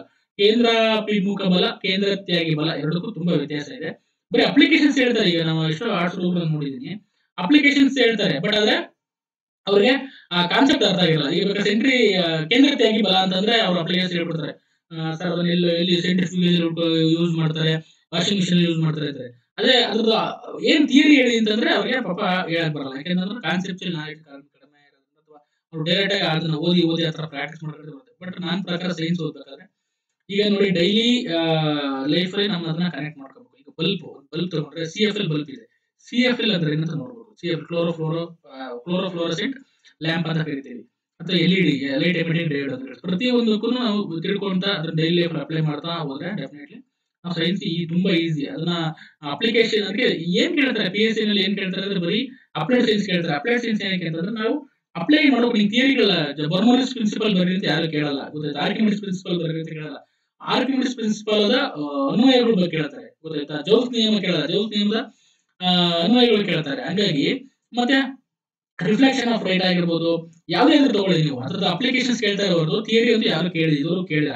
ಇಲ್ಲ 1-2 ಕ್ವಶನ್ಸ್ ಬಂದಿರ್ಬೋದು, ಅಥವಾ SI ಯೂನಿಟ್ ಕೇಳಿರ್ಬೋದು, ಏನೋ ಇದ್ರ ಮೂಲಮಾನ, ಏಕ ಮೂಲಮಾನ ಯಾವುದು ಅಂತ ಕೇಳಿರ್ಬೋದು, ಜೌಲು ಆ ತರದ ಎನರ್ಜಿದು ಕೇಳಿರ್ಬೋದು, ವರ್ಕ್ ಡನ್ ಕೇಳಿರ್ಬೋದು, ಈ ತರದ್ದು ಕೇಳಿರ್ತಾರೆ. ಬಿಟ್ರೆ ಇನ್ನ ಇದನ್ನ ಯಾರು ಕಂಡು ಹಿಡಿದ್ರು, ಕೆಲವೊಂದು ಥಿಯರೀಸ್ ಬಗ್ಗೆ ಯಾರನ್ನ ಪ್ರೊಡ್ಯೂಸ್ ಮಾಡೋದು ಅಂತ ಹೇಳ್ತಾರೆ. ಬಯಾಲಜಿಲಿ ಡೈರೆಕ್ಟ್ ಕ್ವಶನ್ಸ್ ಇರುತ್ತೆ ಆಲ್ಮೋಸ್ಟ್. ಕೆಮಿಸ್ಟ್ರಿನಲ್ಲೂ ಅಷ್ಟೇ ತುಂಬಾ ಕೆಮಿಕಲ್ ರಿಯಾಕ್ಷನ್ ಬಗ್ಗೆ ಎಲ್ಲ ಕ್ವಶನ್. ಈ ತರ ಡೈಲಿ ಲೈಫ್ ನಾವು ಬೈಕಾರ್ಬೋನೇಟ್ ಅಂದ್ರೆ ನಾವು ತಿನ್ನೋ ಸೋಡಾ, ತಿನ್ನೋ ಅಡಿಗೆ ಉಪ್ಪು, sodium carbonate, sodium bicarbonate, copper sulphate, bleaching powder ಏನು ಸಂಬಂಧ, ಕ್ಲೋರಿನ್, ಬ್ಲೀಚಿಂಗ್ ಪೌಡರ್ ಕ್ಲೋರಿನ್, ಸುಣ್ಣ ತಿಂತೀವಲ್ಲ ನಾವು, ಎಲೆಕ್ಟ್ರಿಕ್ ಹಾಕಂತೀವಲ್ಲ, ಅವೆಲ್ಲ ಏನು, ಅದೆಲ್ಲ ಕ್ಯಾಲ್ಸಿಯಂ ಕಾರ್ಬೋನೇಟ್ ಆಗಿರ್ಬೋದು. ನಾವು ಕುಡಿತೀವಲ್ಲ ಪೆಪ್ಸಿ ಆಗಿರ್ಬೋದು, ಅದೆಲ್ಲ ಏನದು ಡೈಲಿ ಲೈಫ್ ಅಲ್ಲಿ ಏನು ಯೂಸ್ ಮಾಡ್ತೀವಿ ಅದ್ರ ಮೇಲೆ ಕ್ವಶನ್ಸ್ ಬಂದಿರುತ್ತೆ. ಹಾಗಾಗಿ ನೀವು ಸೈನ್ಸ್ ನ ಡೈಲಿ ಲೈಫ್ ಅಪ್ಲೈ ಮಾಡಿದ್ರೆ ಗೊತ್ತಾಯ್ತಾ, ನೀವು ಡೆಫಿನೆಟ್ಲಿ ಸಕ್ಸಸ್ ಆಗ್ಬೋದು. ಅದನ್ನ ಆಗಕ್ಕೆ ನಾನು ಮುಂದೆ ಸೈನ್ಸ್ ಕ್ಲಾಸ್ ಮಾಡಿದಾಗ, ಅಥವಾ ಸೈನ್ಸ್ ಕ್ಲಾಸ್ ತಗೊಂಡು ಡೈಲಿ ಒಂದು ಚಾಪ್ಟರ್ ಎಕ್ಸ್ಪ್ಲೇನ್ ಮಾಡಿ ಅದ್ರ ಅಪ್ಲಿಕೇಶನ್ಸ್ ಎಕ್ಸಾಮ್ ಯಾವ ರೀತಿ ಬರುತ್ತೆ ಅಂತ ನಾನು ಹೇಳ್ತಾ ಹೋಗ್ತೀನಿ. ನೋಡೋಣ ಮುಂದಿನ ದಿನಗಳಲ್ಲಿ ಎಷ್ಟು ಸಾಧ್ಯ ಆಗುತ್ತೆ ಅದನ್ನ ಮಾಡೋಣ. ಈಗ ಪ್ರೆಸೆಂಟ್ ಮುಂದಕ್ಕೆ ಹೋಗೋಣ, ಆಯ್ತಾ? ನೆಕ್ಸ್ಟ್ ಪ್ಯಾಟರ್ನ್ ಸೆಕೆಂಡ್ ಪೇಪರ್ ಯಾವ ಸಬ್ಜೆಕ್ಟ್ಸ್ ಇದೆ? ಹಿಸ್ಟ್ರಿ ಇರುತ್ತೆ, ಇಂಡಿಯನ್ ಕಾನ್ಸ್ಟಿಟ್ಯೂಷನ್ ಇರುತ್ತೆ, ಜಿಯೋಗ್ರಫಿ ಇರುತ್ತೆ, ಸೈನ್ಸ್ ಇರುತ್ತೆ, ಸೈನ್ಸ್ ಅಂಡ್ ಟೆಕ್ನಾಲಜಿ ಇರುತ್ತೆ, ಮತ್ತೆ ಎಕನಾಮಿಕ್ಸ್ ಇರುತ್ತೆ. ಅವೆಲ್ಲ 150 ಮಾರ್ಕ್ಸ್ ಇರುತ್ತೆ, 1.5 ಅವರ್ಸ್ ಇರುತ್ತೆ. General knowledge, computer knowledge, general Kannada, mental ability, current affairs, ಇಷ್ಟು ಏನ್ ಮಾಡ್ತಾರೆ ನಮ್ಮ ಎಕ್ಸಾಮ್ ಅಲ್ಲಿ ಕೇಳ್ತಾರೆ. ಇಷ್ಟರ ಮೇಲೆ ಕ್ವಶನ್ಸ್ ಬರ್ಬೋದು. ಕೆಲವೊಂದ್ರಲ್ಲಿ ಒಂದು ಟೈಮಲ್ಲಿ ಜಾಸ್ತಿ ಕ್ವಶನ್ಸ್ ಬರ್ಬೋದು, ಕೆಲವು ಟೈಮಲ್ಲಿ ಕಡಿಮೆ ಕ್ವಶನ್ಸ್ ಬರ್ಬೋದು. ಹಾಗಾಗಿ ಆ ಕ್ವಶನ್ಸ್ ಗಳು ತಕ್ಕಂಗೆ ನೀವು ಪ್ರಿಪರೇಷನ್ ಮಾಡಬೇಕಾಗುತ್ತೆ. ಎಲ್ಲಾ ಸಬ್ಜೆಕ್ಟ್ಸ್ಗೂ ಈಕ್ವಲ್ ಇದನ್ನ ಕೊಡಿ, ಟೈಮ್ ಕೊಡಿ. ಮತ್ತೆ ಈಗ ಕಂಪ್ಯೂಟರ್ ಮೇಲೆ ಕೆಲವೊಂದು ಕ್ವಶನ್ಸ್ ಬರ್ತಾ ಇದೆ, ಮತ್ತೆ ಕನ್ನಡದ ಮೇಲೆ ಕ್ವಶನ್ಸ್ ಬರ್ತದೆ, ಯಾವುದು ಕನ್ನಡದ ಕವಿಗಳಾಗಿರ್ಬೋದು ಅದ್ರ ಮೇಲೆ. ಮೆಂಟಲ್ ಎಬಿಲಿಟಿ ಮೇಲೆ ಕ್ವಶನ್ಸ್ ಬಂದೇ ಬರುತ್ತೆ. ಕರೆಂಟ್ ಅಫೇರ್ಸ್ ಮೇಲೆ 100% ಇದ್ದೇ ಇರುತ್ತೆ. ಇನ್ನ ಅದು ಬಿಟ್ರೆ ನಮ್ಮ ಹಿಸ್ಟ್ರಿ, ಜಿಯೋಗ್ರಫಿ, ಪೊಲಿಟಿ, ಇದ್ರ ಮೇಲೆ ಕಾನ್ಸ್ಟಿಟ್ಯೂಷನ್ ಮೇಲೆ ಕ್ವಶನ್ಸ್ ಗಳು ಬಂದಿರುತ್ತೆ. ಈ ಸಬ್ಜೆಕ್ಟ್ಸ್ ಕೂಡ ಸಪರೇಟ್ ಆಗಿ ಹೆಂಗ್ ಓದ್ಬೇಕು, ಸಪ್ರೇಟ್ ಸ್ಟ್ರಾಟಜಿ ಹೆಂಗೆ, ಆಮೇಲೆ ನೆಕ್ಸ್ಟ್ ವಿಡಿಯೋಗಳಲ್ಲಿ ಈ ಇಂಡಿಯನ್ ಹಿಸ್ಟ್ರಿನ ಹೆಂಗ್ ಓದಬೇಕು, ಇಂಡಿಯನ್ ಕಾನ್ಸ್ಟಿಟ್ಯೂಷನ್ ಯಾವ ರೀತಿ ಓದಬೇಕು, ಜಿಯೋಗ್ರಫಿ ಯಾವ ರೀತಿ ಓದಬೇಕು, ಜನರಲ್ ಸೈನ್ಸ್ ಯಾವ ರೀತಿ ಓದಬೇಕು, ಸೈನ್ಸ್ ಅಂಡ್ ಟೆಕ್ನಾಲಜಿ ಯಾವ ರೀತಿ ಓದಬೇಕು, ಎಕನಾಮಿಕ್ಸ್ ಯಾವ್ದು, ಅದು ಪ್ರತಿಯೊಂದು ಸಪ್ರೇಟ್ ಸ್ಟ್ರಾಟಜಿ ವಿಡಿಯೋಸ್ಗಳು ಮಾಡ್ತಾ ಹೋಗ್ತೀನಿ. ಅದು ನಿಮ್ಗೆ ಅರ್ಥ ಆಗ್ತಾ ಹೋಗುತ್ತೆ ಅನ್ಕೊಂತೀನಿ. ಆಮೇಲೆ ಈಗ ಸದ್ಯಕ್ಕೆ ಓವರ್ ಆಲ್ ವ್ಯೂ ಕೊಡ್ತಾ ಇದ್ದೀನಿ ಯಾವ ರೀತಿ ಇದೆ, ಅಥವಾ ಈ ಹುಡುಗರಿಗೆ ಬೇಸಿಕ್ ಬಿಗಿನರ್ಸ್ ಯಾರಿದ್ದಾರೆ ಅವರಿಗೆ ನಾನು ಹೇಳ್ತೀನಿ. ನೆಕ್ಸ್ಟ್ ಜನರಲ್ ನಾಲೆಜ್ ಇಷ್ಟ ಆಯ್ತು. ನೆಕ್ಸ್ಟ್ ಸೆಕ್ಷನ್ ವೈಸ್ ಅಪ್ರೋಚ್, ಅಂದ್ರೆ ಯಾವ ಸಬ್ಜೆಕ್ಟ್ಗೆ ಯಾವ ರೀತಿ ಅಪ್ರೋಚ್ ಮಾಡಬೇಕು ಅಂತಂದ್ರೆ, ಯಾವಾಗಲೂ update your notes with last date, update notes update ಮಾಡ್ಕೊಳ್ಳಿ. Will help you keep in update. Essay requires lot of practice. ನಾನು ಹೇಳಿದೆ ಎಸ್ಸೆ ಎಲ್ಲ ಪ್ರಾಕ್ಟೀಸ್ ಬೇಕು. So practice solving many previous year questions paper solve ಮಾಡೋದಾಗಿರ್ಬೋದು. Will practice essay writing exam ಈಗ ಹಳೇದು ಮಾಡಿದ್ದು ಅವಾಗ, ಹಂಗಾಗಿ ಇದರಲ್ಲಿ ಪಾಯಿಂಟ್ಸ್ ನಾನು ಹೇಳ್ತೀನಿ, ಆಲ್ರೆಡಿ ಹೇಳಿದ್ದೀನಿ ಇಷ್ಟೊಂದು. ಆಮೇಲೆ practice at least 4-5 essay before appearing exam. ಅಂದ್ರೆ ಒಂದು 4-5 ಎಸ್ಸೆಸ್ ಆಗಲ್ಲ, ಅಂದ್ರೆ ಲೈಕ್ ಹೇಳ್ತಾ ಇರೋದು ನಾನು, ಒಂದು ಪ್ಯಾಟರ್ನ್ ಅಲ್ಲಿ 4-5 ತರ ಎಸ್ಸೆ ಇರ್ಬೇಕು. ಈಗ ಮಹಿಳಾ ಸಬಲೀಕರಣ ಬಂತು ಅಂತಂದ್ರೆ 4-5 ತರ ಮಹಿಳಾ ಸಬಲೀಕರಣ, ಮಹಿಳಾ ದೌರ್ಜನ್ಯ ಮಾಡ್ಬೇಕು. ಆಮೇಲೆ ಆರ್ಟಿಫಿಷಿಯಲ್ ಇಂಟೆಲಿಜೆನ್ಸ್ ಬಂದ್ರೆ ಅದು 4-5 ತರ ಟೈಪ್ಸ್ ನೀವೇ ಕ್ವಶನ್ಸ್ ಹಾಕೊಂಡು ಅದು ಪ್ರಿಪೇರ್ ಮಾಡ್ಬೇಕು. ಅಂದ್ರೆ ಯಾವುದೇ ಆಂಗಲ್ ಅಲ್ಲಿ ಕೇಳಿದ್ರು ಕ್ವಶನ್ಸ್ ಗಳು ಬರಂಗೆ ಇರ್ಬೇಕು. ಆಮೇಲೆ ಗೊತ್ತಾಯ್ತಾ, ಪ್ರಿಪೇರ್ ಸಮ್ ಎಸ್ಸೆಸ್ ಅಂದ್ರೆ ಕಾಮನ್ಲಿ ಆಸ್ಕ್ಡ್ ಟಾಪಿಕ್ಸ್, ಅಂದ್ರೆ ಯಾರು ಕಾಮನ್ ಆಗಿ ಕ್ವಶನ್ಸ್ ಕೇಳ್ತಾ ಇರ್ತಾರೆ. ರಿವಿಷನ್ಸ್ ಟಾಪಿಕ್ಸ್ ಮೇಲೆ ತುಂಬಾ ಕಾನ್ಸಂಟ್ರೇಟ್ ಮಾಡಿ ಕೇಳ್ತಾ ಇರ್ತಾರೆ, ಅದ್ರ ಬಗ್ಗೆ. ಇದು ಎಸ್ಸೆ ರೈಟಿಂಗ್ 600 ವರ್ಡ್ಸ್ ಅಲ್ಲಿ ಬರೀಬೇಕು. ಮತ್ತೆ ಎಸ್ಸೆ ಯಾವ ರೀತಿ ಪ್ರಿಪರೇಷನ್ ಮಾಡಬೇಕು ನಾನು ನನಗೆ ಒಂದು ಓವರ್ ಆಲ್ ಹೇಳಿದೀನಿ, ಗೊತ್ತಾಯ್ತಾ. ಮತ್ತೆ ನೀವು ಇದರಲ್ಲಿ ಎಸ್ಸೆ ನಲ್ಲಿ ಒಂದೇ ಒಂದು ಸಕ್ಸಸ್ ಮಂತ್ರ ಯಾವ್ದು ಅಂದ್ರೆ ಪ್ರಾಕ್ಟೀಸ್ ಪ್ರಾಕ್ಟೀಸ್ ಪ್ರಾಕ್ಟೀಸ್. ಆಯ್ತಾ. ನೆಕ್ಸ್ಟ್ ಪ್ರಿಸೈಸ್ ರೈಟಿಂಗ್, ಅದನ್ನ ಯಾವ ರೀತಿ ಬರಬೇಕು ಅಂತ ನಾನು ಇಲ್ಲಿ ಒಂದು ಓವರ್ ಆಲ್ ವ್ಯೂ ಕೊಟ್ಟಿದ್ದೀನಿ. ಏನಂತಂದ್ರೆ, read comprehension carefully, note down the important point note ಮಾಡಿ, make care of draft of the precise. ಅದನ್ನ ಪ್ರಾಕ್ಟೀಸ್ ಮಾಡ್ಬೇಕಾದ್ರೆ ಏನೇನ್ ಬರೀಬಹುದು ಅನ್ನೋದು ಒಂದು ಸಪರೇಟ್ ಬರ್ಕೊಂಡು ಆಮೇಲೆ ಬಾಕ್ಸ್ ಫಿಲ್ ಮಾಡ್ತಾ ಹೋಗಿ. ಆಮೇಲೆ ನೀವು ಎಕ್ಸಾಮ್ಸ್ ಅಲ್ಲಿ ಡೈರೆಕ್ಟ್ ಆಗಿ ನೀವೇನ್ ಮಾಡ್ಬೋದು, ಫಿಲ್ ಮಾಡ್ಬೋದು. Make use of simple precise language much as possible, ಅಂದ್ರೆ ತುಂಬಾ ಲ್ಯಾಂಗ್ವೇಜ್ ಸಿಂಪಲ್ ಇದ್ರೆ, ಕಾಂಪ್ಲಿಕೇಟೆಡ್ ಮಾಡಬೇಡ್ರಿ. ಅಲ್ಲಿರೋ ವರ್ಡ್ಸ್ಗಳು ತಗೊಂಡು ಅದನ್ನ ಸ್ವಲ್ಪ ರೀಅರೇಂಜ್ ಮಾಡ್ತಾ ಬರ್ಬೇಕು. Do not write lengthy precise in most of the cases. Number of words must be almost 1/3 of the word, 1/3 of the ಏನಿದೆ ಅದನ್ನ ಮೇಂಟೈನ್ ಮಾಡಿ. ಅದು ಇಲ್ಲ ಅಂತಂದ್ರೆ ನಿಮಗೆ ಮಾರ್ಕ್ಸ್ ಕಟ್ ಆಗೋ ಚಾನ್ಸಸ್ ಇರುತ್ತೆ. Make that precise does not have a complex vocabulary or into complicated understand, ಅಂದ್ರೆ ತುಂಬಾ ಕಾಂಪ್ಲಿಕೇಟೆಡ್ ಅಂಡರ್ಸ್ಟ್ಯಾಂಡ್ ಮಾಡ್ಕೊಂಡು ಹೋಗ್ಬಿಟ್ರೆ ಈಸಿ ಇರುತ್ತೆ, ಈಸಿಯಾಗಿ ಮಾಡಬಹುದು. Reading the passage make your note of important points or ensure that, ಅಂದ್ರೆ ಯಾವ್ದಾದ್ರು ನೀವು ಈಗ ಓದ್ಬೇಕಾದ್ರೆ ಯಾರು ಪ್ರಿಸೈಸ್ ರೀಡಿಂಗ್ ಮಾಡ್ಬೇಕಾದ್ರೆ ಅಂಡರ್ಲೈನ್ ಮಾಡ್ತಾರೆ important point, important word, important point ಅಂತ. ಅದನ್ನ ನೀವು ಪ್ರಿಸೈಸ್ ನಲ್ಲಿ ಮಾಡ್ತಾ ಬನ್ನಿ. ಇದು ಓವರ್ ಆಲ್ ಪ್ರಿಸೈಸ್. ನಾನು ಪ್ರಿಸೈಸ್ ಬಗ್ಗೆ ಒಂದು ಒಳ್ಳೆ ವಿಡಿಯೋ ಮಾಡ್ತೀನಿ, ಯಾವ ರೀತಿ ಮಾಡ್ಬೇಕು ಅಂತ. ಅದು ನನಗೆ ಪೆನ್ ಟ್ಯಾಬು ಮತ್ತೆ ಒಂದು ಬೋರ್ಡ್ ಸಿಕ್ಕಾಗ ನಾನು ಮಾಡ್ತಿದ್ದೆ ರೀಸೆಂಟ್ ಆಗಿ, ನೋಡೋಣ ಮುಂದೆ. ಆಯ್ತಾ. Important with respect passage must be included the precise as well as the precise must be little candidate 10 minutes, ಅಂದ್ರೆ ಒಂದು ಟೈಟಲ್ ಒಂದು ಕೊಡಬೇಕು. ಟೈಟಲ್ ಕೊಡೋದು ಮರಿಬೇಡಿ, ಆ ಟೈಟಲ್ಗೆ ಒಂದು ಮಾರ್ಕ್ಸ್ ಇರುತ್ತೆ, ಅದು important. Next translation Kannada to English or vice versa, ಅಂದ್ರೆ ಇಂಗ್ಲಿಷ್ ಟು ಕನ್ನಡ ಮಾಡಬೇಕು. Start practicing translation daily base. ನಾನು ಹೇಳಿದೆ ಡೈಲಿ ನೀವು ಟ್ರಾನ್ಸ್ಲೇಷನ್ ಮಾಡಲೇಬೇಕು, ಗೊತ್ತಾಯ್ತಾ.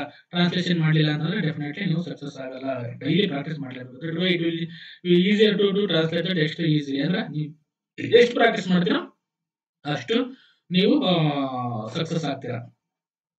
ನೆಕ್ಸ್ಟ್ ಇನ್ನ ಸಬ್ಜೆಕ್ಟ್ ಸ್ಟ್ರಾಟಜಿಸ್. ಈಗ ಯಾವ ರೀತಿ ಸಬ್ಜೆಕ್ಟ್ ನ ಸ್ಟ್ರಾಟಜಿ, ಇಂಡಿಯನ್ ಹಿಸ್ಟ್ರಿಗೆ ಯಾವ ರೀತಿ ಓದಬೇಕು, ಇಂಡಿಯನ್ ಕಾನ್ಸ್ಟಿಟ್ಯೂಷನ್ ಯಾವ ರೀತಿ ಓದಬೇಕು, ಜಿಯೋಗ್ರಫಿ ಓದಬೇಕು, ಸ್ಟ್ರಾಟಜಿ, ಅದರದೆಲ್ಲ ಸ್ಟ್ರಾಟಜಿ ನಾನು ಈ ಕೆಳಗಡೆ ಹೇಳ್ತಾ ಬರ್ತೀನಿ. ಆಮೇಲೆ ಯಾವ ರೀತಿ ಯಾವ ಬುಕ್ಸ್ ರೆಫರ್ ಮಾಡಬೇಕು ಅಂತ ಹೇಳ್ತೀನಿ.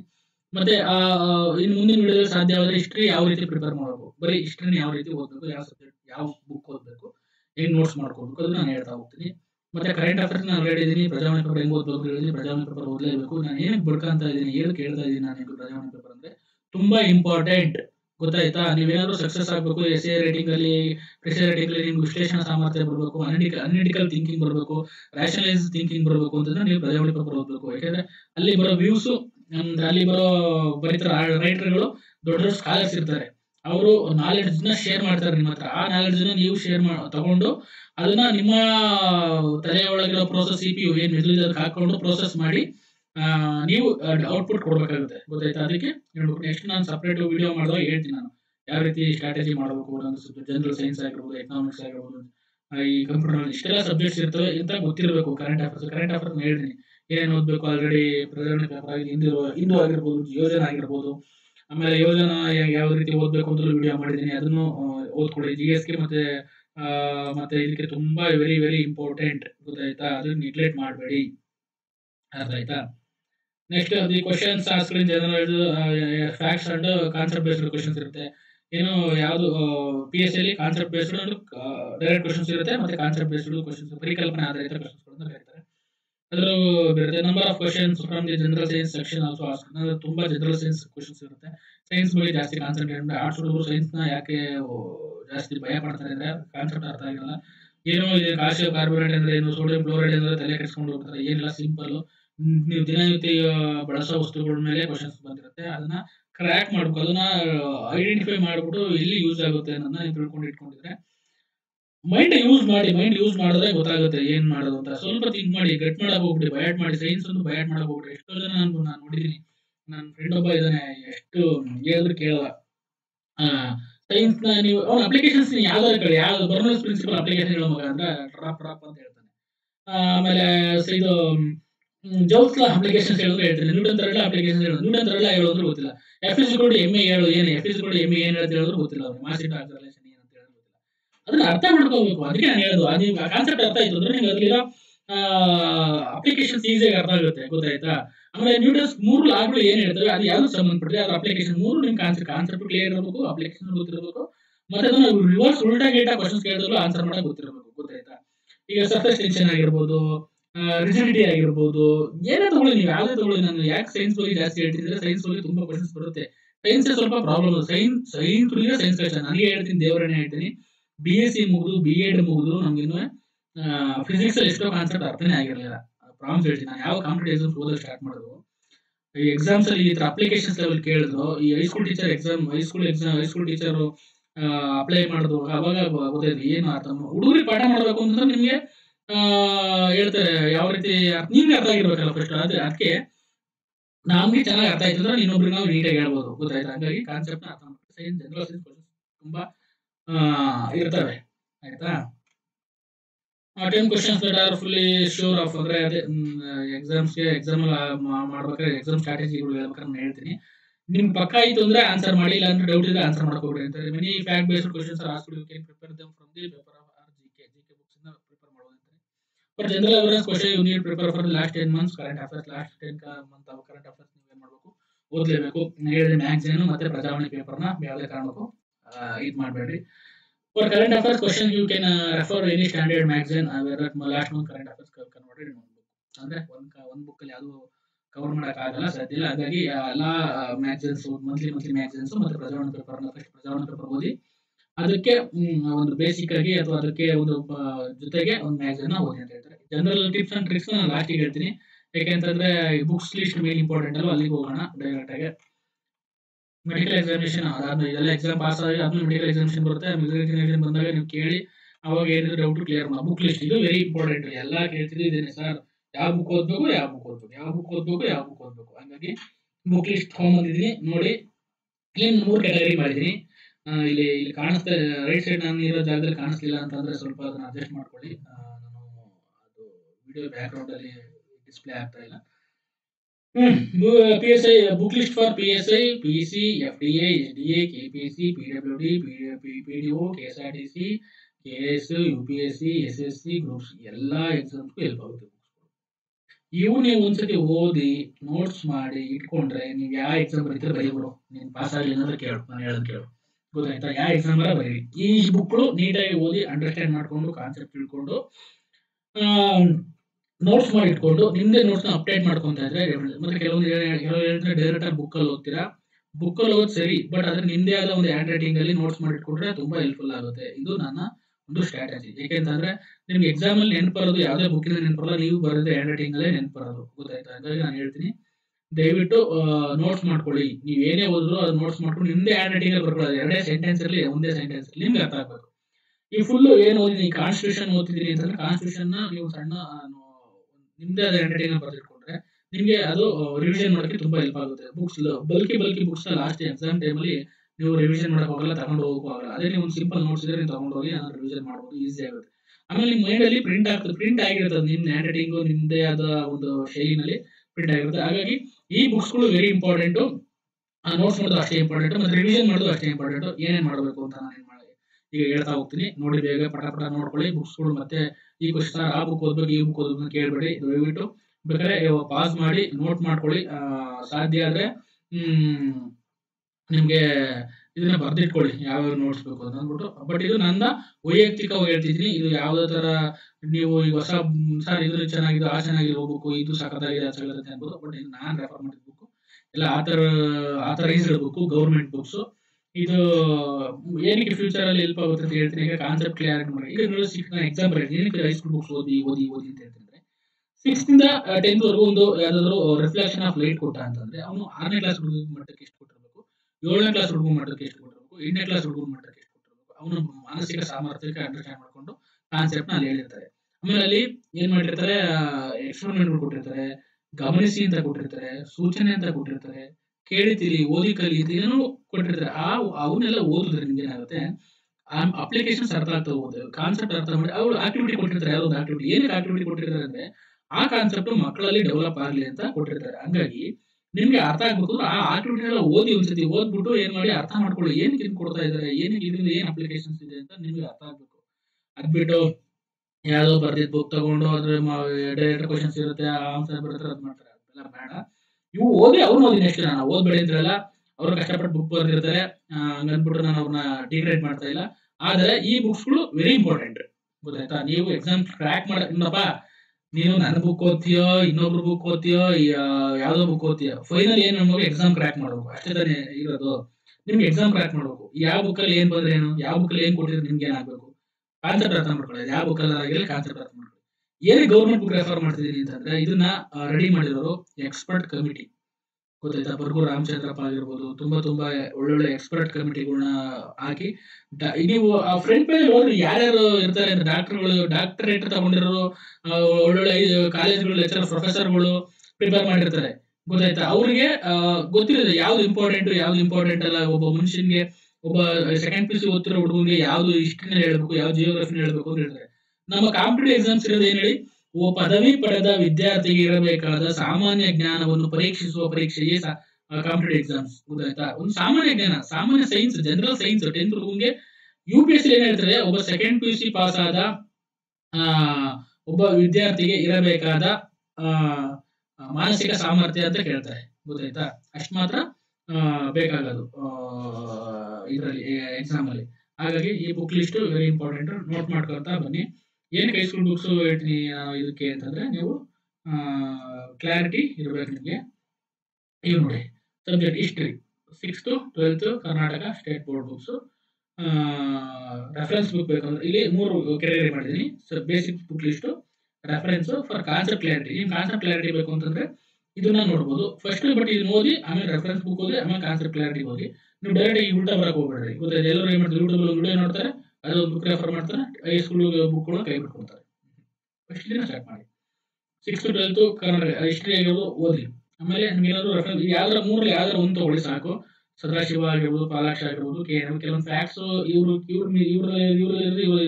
ಅವ್ರು ನೋಟ್ ಮಾಡಿ ಇಟ್ಕೊಳ್ಳಿ ಸಾಕು. ಅದ್ರಲ್ಲಿ 3 ಬುಕ್ ತಗೊಂಡು ಅವನ್ನ ಕುತ್ಕೊಂಡು ಓದೋ ಅವಶ್ಯಕತೆ ಇಲ್ಲ. ರೆಫರೆನ್ಸ್ ಇಟ್ಕೊಳ್ಳಿ. ಇದ್ರಲ್ಲಿ ಏನಾದ್ರು ಇನ್ನೂ ಹೆಚ್ಚಿನ ಮಾಹಿತಿ ಬೇಕು ಅನ್ಸಿದ್ರೆ, ಅಥವಾ ಹೆಚ್ಚಿನ ಕ್ವಶನ್ಸ್ ಅನ್ಎಕ್ಸ್ಪೆಕ್ಟೆಡ್ ಒಂದು ಕ್ವಶನ್ ಬಂತು ಅಂದ್ರೆ ಅದನ್ನ ಅದ್ರ ಬಗ್ಗೆ ಇನ್ಫಾರ್ಮೇಶನ್ ತಗೊಂಡು ನೆಕ್ಸ್ಟ್ ಮುಂದಿನ ಎಕ್ಸಾಮ್ ಅಲ್ಲಿ ಬರ್ಬೋದು, ಅದು ಅದ್ರ ಬಗ್ಗೆ ಓದ್ಕೋಬೇಕು ಅನ್ನೋ ಒಂದು ಉದ್ದೇಶದಿಂದ ಇಲ್ಲಿ ನೀವು ತಗೊಂಡು ಹಾಕೋಬಹುದು. ನೆಕ್ಸ್ಟ್ ಯೂಟ್ಯೂಬ್ ವಿಡಿಯೋಸ್, ಕಾನ್ಸರ್ video, UPSC exam related websites. ಏನಕ್ಕೆ ಕಾನ್ಸೆಪ್ಟ್ ಕ್ಲಾರಿಟಿ ಅಂದ್ರೆ ಯಾವ್ದಾರ ಒಂದು ಬಂತು ಈಗ ನೋಡಿ, ಬಿರ್ಸಾ ಮುಂಡಾ ಅಂತ ಬಂತ ಅಂದ್ಕೊಳ್ಳಿ. ಬಿರ್ಸಾ ಮುಂಡನ್ ಬಗ್ಗೆ ನೀವೆಲ್ಲ ಎಲ್ಲೂ ಸಿಗಲ್ಲ ನಿಮ್ಗೆ, ಅಕಸ್ಮಾತ್ ಈ ಬುಕ್ 2 ಬುಕ್ ಸಿಗಲ್ಲ. ಬಿರ್ಸಾ ಮುಂಡಾ ಫಾರ್ UPSC ಅಂತ ಕೊಡ್ರಿ, ಅವ್ನ ಬಗ್ಗೆ ಫುಲ್ ಡೀಟೇಲ್ಸ್ ಬರುತ್ತೆ. ಅದು ಎಕ್ಸಾಮ್ ಅಲ್ಲಿ ಕ್ವಶನ್ಸ್ ಕೇಳಿದ್ರೆ ಅದ್ರ ಬಗ್ಗೆ ಕೊಡ್ತಾರೆ. ಅಥವಾ ಯೂಟ್ಯೂಬ್ ವಿಡಿಯೋ ನೋಡಿ ಅವ್ನ ಬಗ್ಗೆ, 2 ನಿಮಿಷ 3 ನಿಮಿಷ ವಿಡಿಯೋ ಇದ್ರೆ ನೋಡಿ. ಮತ್ತೆ ಇನ್ನು ಕಾನ್ಸರ್ ವಿಡಿಯೋಸ್ ಅಂತ ಇದೆ, ಅವ್ರು ಹಿಸ್ಟ್ರಿ ಕಾನ್ಸರ್ ಏನ್ ಕಾನ್ ಅಂತ ಮಾಡ್ತಾರೆ, ಚೆನ್ನಾಗಿ ಮಾಡ್ತಾರೆ, ಸಖತ್ ಟೀಚಿಂಗ್ ಮಾಡ್ತಾರೆ. ಅವ್ರ ವಿಡಿಯೋನ ನೀವು ಡೆಫಿನೆಟ್ಲಿ ಫಾಲೋ ಮಾಡ್ಬೋದು. ಡೆಫಿನೆಟ್ಲಿ ನನಗೆ ಹೆಲ್ಪ್ ಆಗ್ಬೋದು. ಜಿಯೋಗ್ರಫಿ ಅಷ್ಟೇ 6th to 12th ಎನಫ್. ಈ ಕಡೆ ಯಾವ ಬುಕ್ ಬೇಕಾಗಿಲ್ಲ ನನ್ನ ಪ್ರಕಾರ. 6th to 12th ನೀವು ಕರೆಕ್ಟ್ ಆಗಿ ಹೈಸ್ಕೂಲ್ ಬುಕ್ಸ್ ಓದಿದ್ರೆ ಯಾವ ಬುಕ್ ಬೇಕಿಲ್ಲ. ರಂಗನಾಥನ ರೆಫರೆನ್ಸ್ ಇಟ್ಕೊಳ್ಳಿ. ಇಂಡಿಯನ್ ಆಗಿರ್ಬೋದು, ಫಿಸಿಕಲ್ ಆಗಿರ್ಬೋದು, ಯಾವ್ದಕ್ಕಾದ್ರೂ ತಗೊಳ್ಳಿ. ಕರ್ನಾಟಕಕ್ಕಾದ್ರೂ ಅಷ್ಟೇ ರೆಫರೆನ್ಸ್ ಇಟ್ಕೊಳ್ಳಿ. ಅಷ್ಟೊಂದೇ ಕರ್ನಾಟಕ ಸ್ವಲ್ಪ ನೀವು ರಂಗನಾಥನ ಓದ್ಬೇಕಾಗುತ್ತೆ. ಯಾಕೆಂದ್ರೆ ಕರ್ನಾಟಕ ಜಿಯೋಗ್ರಫಿನ ಈ ಕರ್ನಾಟಕ ಇದರಲ್ಲಿ ಕವರ್ ಮಾಡಿಲ್ಲ, ಒಂಚೂರು ಓದ್ಬೇಕಾಗುತ್ತೆ. ಇನ್ನ ನಿಮಗೆ ಕಾನ್ಸೆಪ್ಟ್ ಕ್ಲಾರಿಟಿ ಮ್ಯಾಪ್ಗಳು ಯೂಸ್ ಮಾಡಿ, ಗ್ಲೋಬ್ ಯೂಸ್ ಮಾಡಿ, ಮತ್ತೆ ಯೂಟ್ಯೂಬ್ ವಿಡಿಯೋಸ್ ಯೂಸ್ ಮಾಡಿ, ಯಾವ್ದಾದ್ರು ಒಳ್ಳೆ ಚೆನ್ನಾಗಿ ಮಾಡೋದು. UPSC ಎಕ್ಸಾಮ್ ರಿಲೇಟೆಡ್ ವೆಬ್ಸೈಟ್ ನಿಮ್ಗೆ ಯಾವ್ದಾರ ಒಂದು ಕಾನ್ಸೆಪ್ಟ್ ಬೇಕು ಅಂದ್ರೆ ಅಲ್ಲಿ ಒಂದು ಹಾಕ್ಬಿಟ್ಟು, ಈಗ ಫ್ಲಡ್ಸ್ ಅಂತ ಹಾಕ್ಬಿಟ್ಟು ಫ್ಲಡ್ಸ್ ಫಾರ್ UPSC ಎಕ್ಸಾಮ್ಸ್ ಅಂತ ಕೊಟ್ಬಿಟ್ರೆ ಒಳ್ಳೆ ಇದು ಬಂದ್ಬಿಡುತ್ತೆ ನಿಮಗೆ ಇನ್ಫಾರ್ಮೇಶನ್ ಬರುತ್ತೆ. ಅದನ್ನ ನೋಟ್ ಮಾಡಿ ಇಟ್ಕೊಳ್ಳಿ, ಕನ್ನಡ ಟ್ರಾನ್ಸ್ಲೇಟ್ ಮಾಡ್ಕೊಂಡು ಇಂಗ್ಲಿಷ್ ಇದ್ರೆ ತಲೆ ಕೆಡಿಸ್ಕೊಳ್ಳಿ. ಈಗ ಆಟೋಮೆಟಿಕಲಿ ಗೂಗಲ್ ಏನಾಗುತ್ತೆ, ಕನ್ನಡ ಟ್ರಾನ್ಸ್ಲೇಷನ್ ಇದೆ, ನೀವು ಹಾಕೊಳ್ಳಿ. ಅದನ್ನ ಕೆಲವೊಂದು ಸೆಂಟೆನ್ಸ್ ವೇರಿಯೇಷನ್ ಆಗಿರುತ್ತೆ, ಅದನ್ನ ಕರೆಕ್ಟ್ ಮಾಡ್ಕೊಂಡು ನೋಟ್ ಮಾಡ್ಕೊಂಡು ನಿಮ್ಗೆ ಅದು ವರ್ಡ್ಸಲ್ಲಿ ಬರ್ದಿಟ್ಕೊಳ್ಳಿ. ಅದು ಏನಫ್ ಆಗುತ್ತೆ. ಕಾನ್ಸೆಪ್ಟ್ ಕ್ಲಾರಿಟಿ, ಕಾನ್ಸೆಪ್ಟ್ ಹೇಳಿದ್ರು ಯಾವುದೋ ಒಂದು ಕಾನ್ಸೆಪ್ಟ್ ಅರ್ಥ ಆಗಲಿಲ್ಲ, ಅದನ್ನ ಅರ್ಥ ಮಾಡ್ಕೋಬೇಕು. ಇವರು ನಾನು ಏನು ಕೇಳ್ತಾ ಇದ್ದೀನಿ ಅಂದ್ರೆ, ಕೆಲವರು ಕೋಚಿಂಗ್ ಹೋಗಿರಲ್ಲ ಅಥವಾ ಅವ್ರಿಗೆ ಹೆಂಗ್ ಓದಬೇಕು ಅಂತ ಗೊತ್ತಿಲ್ಲ, ಅವರಿಗೆ ಈ ತರ ಕಾನ್ಸೆಪ್ಟ್ ಕ್ಲಾರಿಟಿ ಆಡ್ ಮಾಡ್ಕೋಬೇಕು ಅಂತ ಹೇಳ್ತಾ ಇದ್ದೀನಿ ನಾನು. ಬೇಸಿಕ್ಸ್ ಬುಕ್ಸ್ ಮತ್ತೆ ರೆಫರೆನ್ಸ್ ಬುಕ್ಸ್ ನ ಓದಿದಾದ್ಮೇಲೆ ನೆಕ್ಸ್ಟ್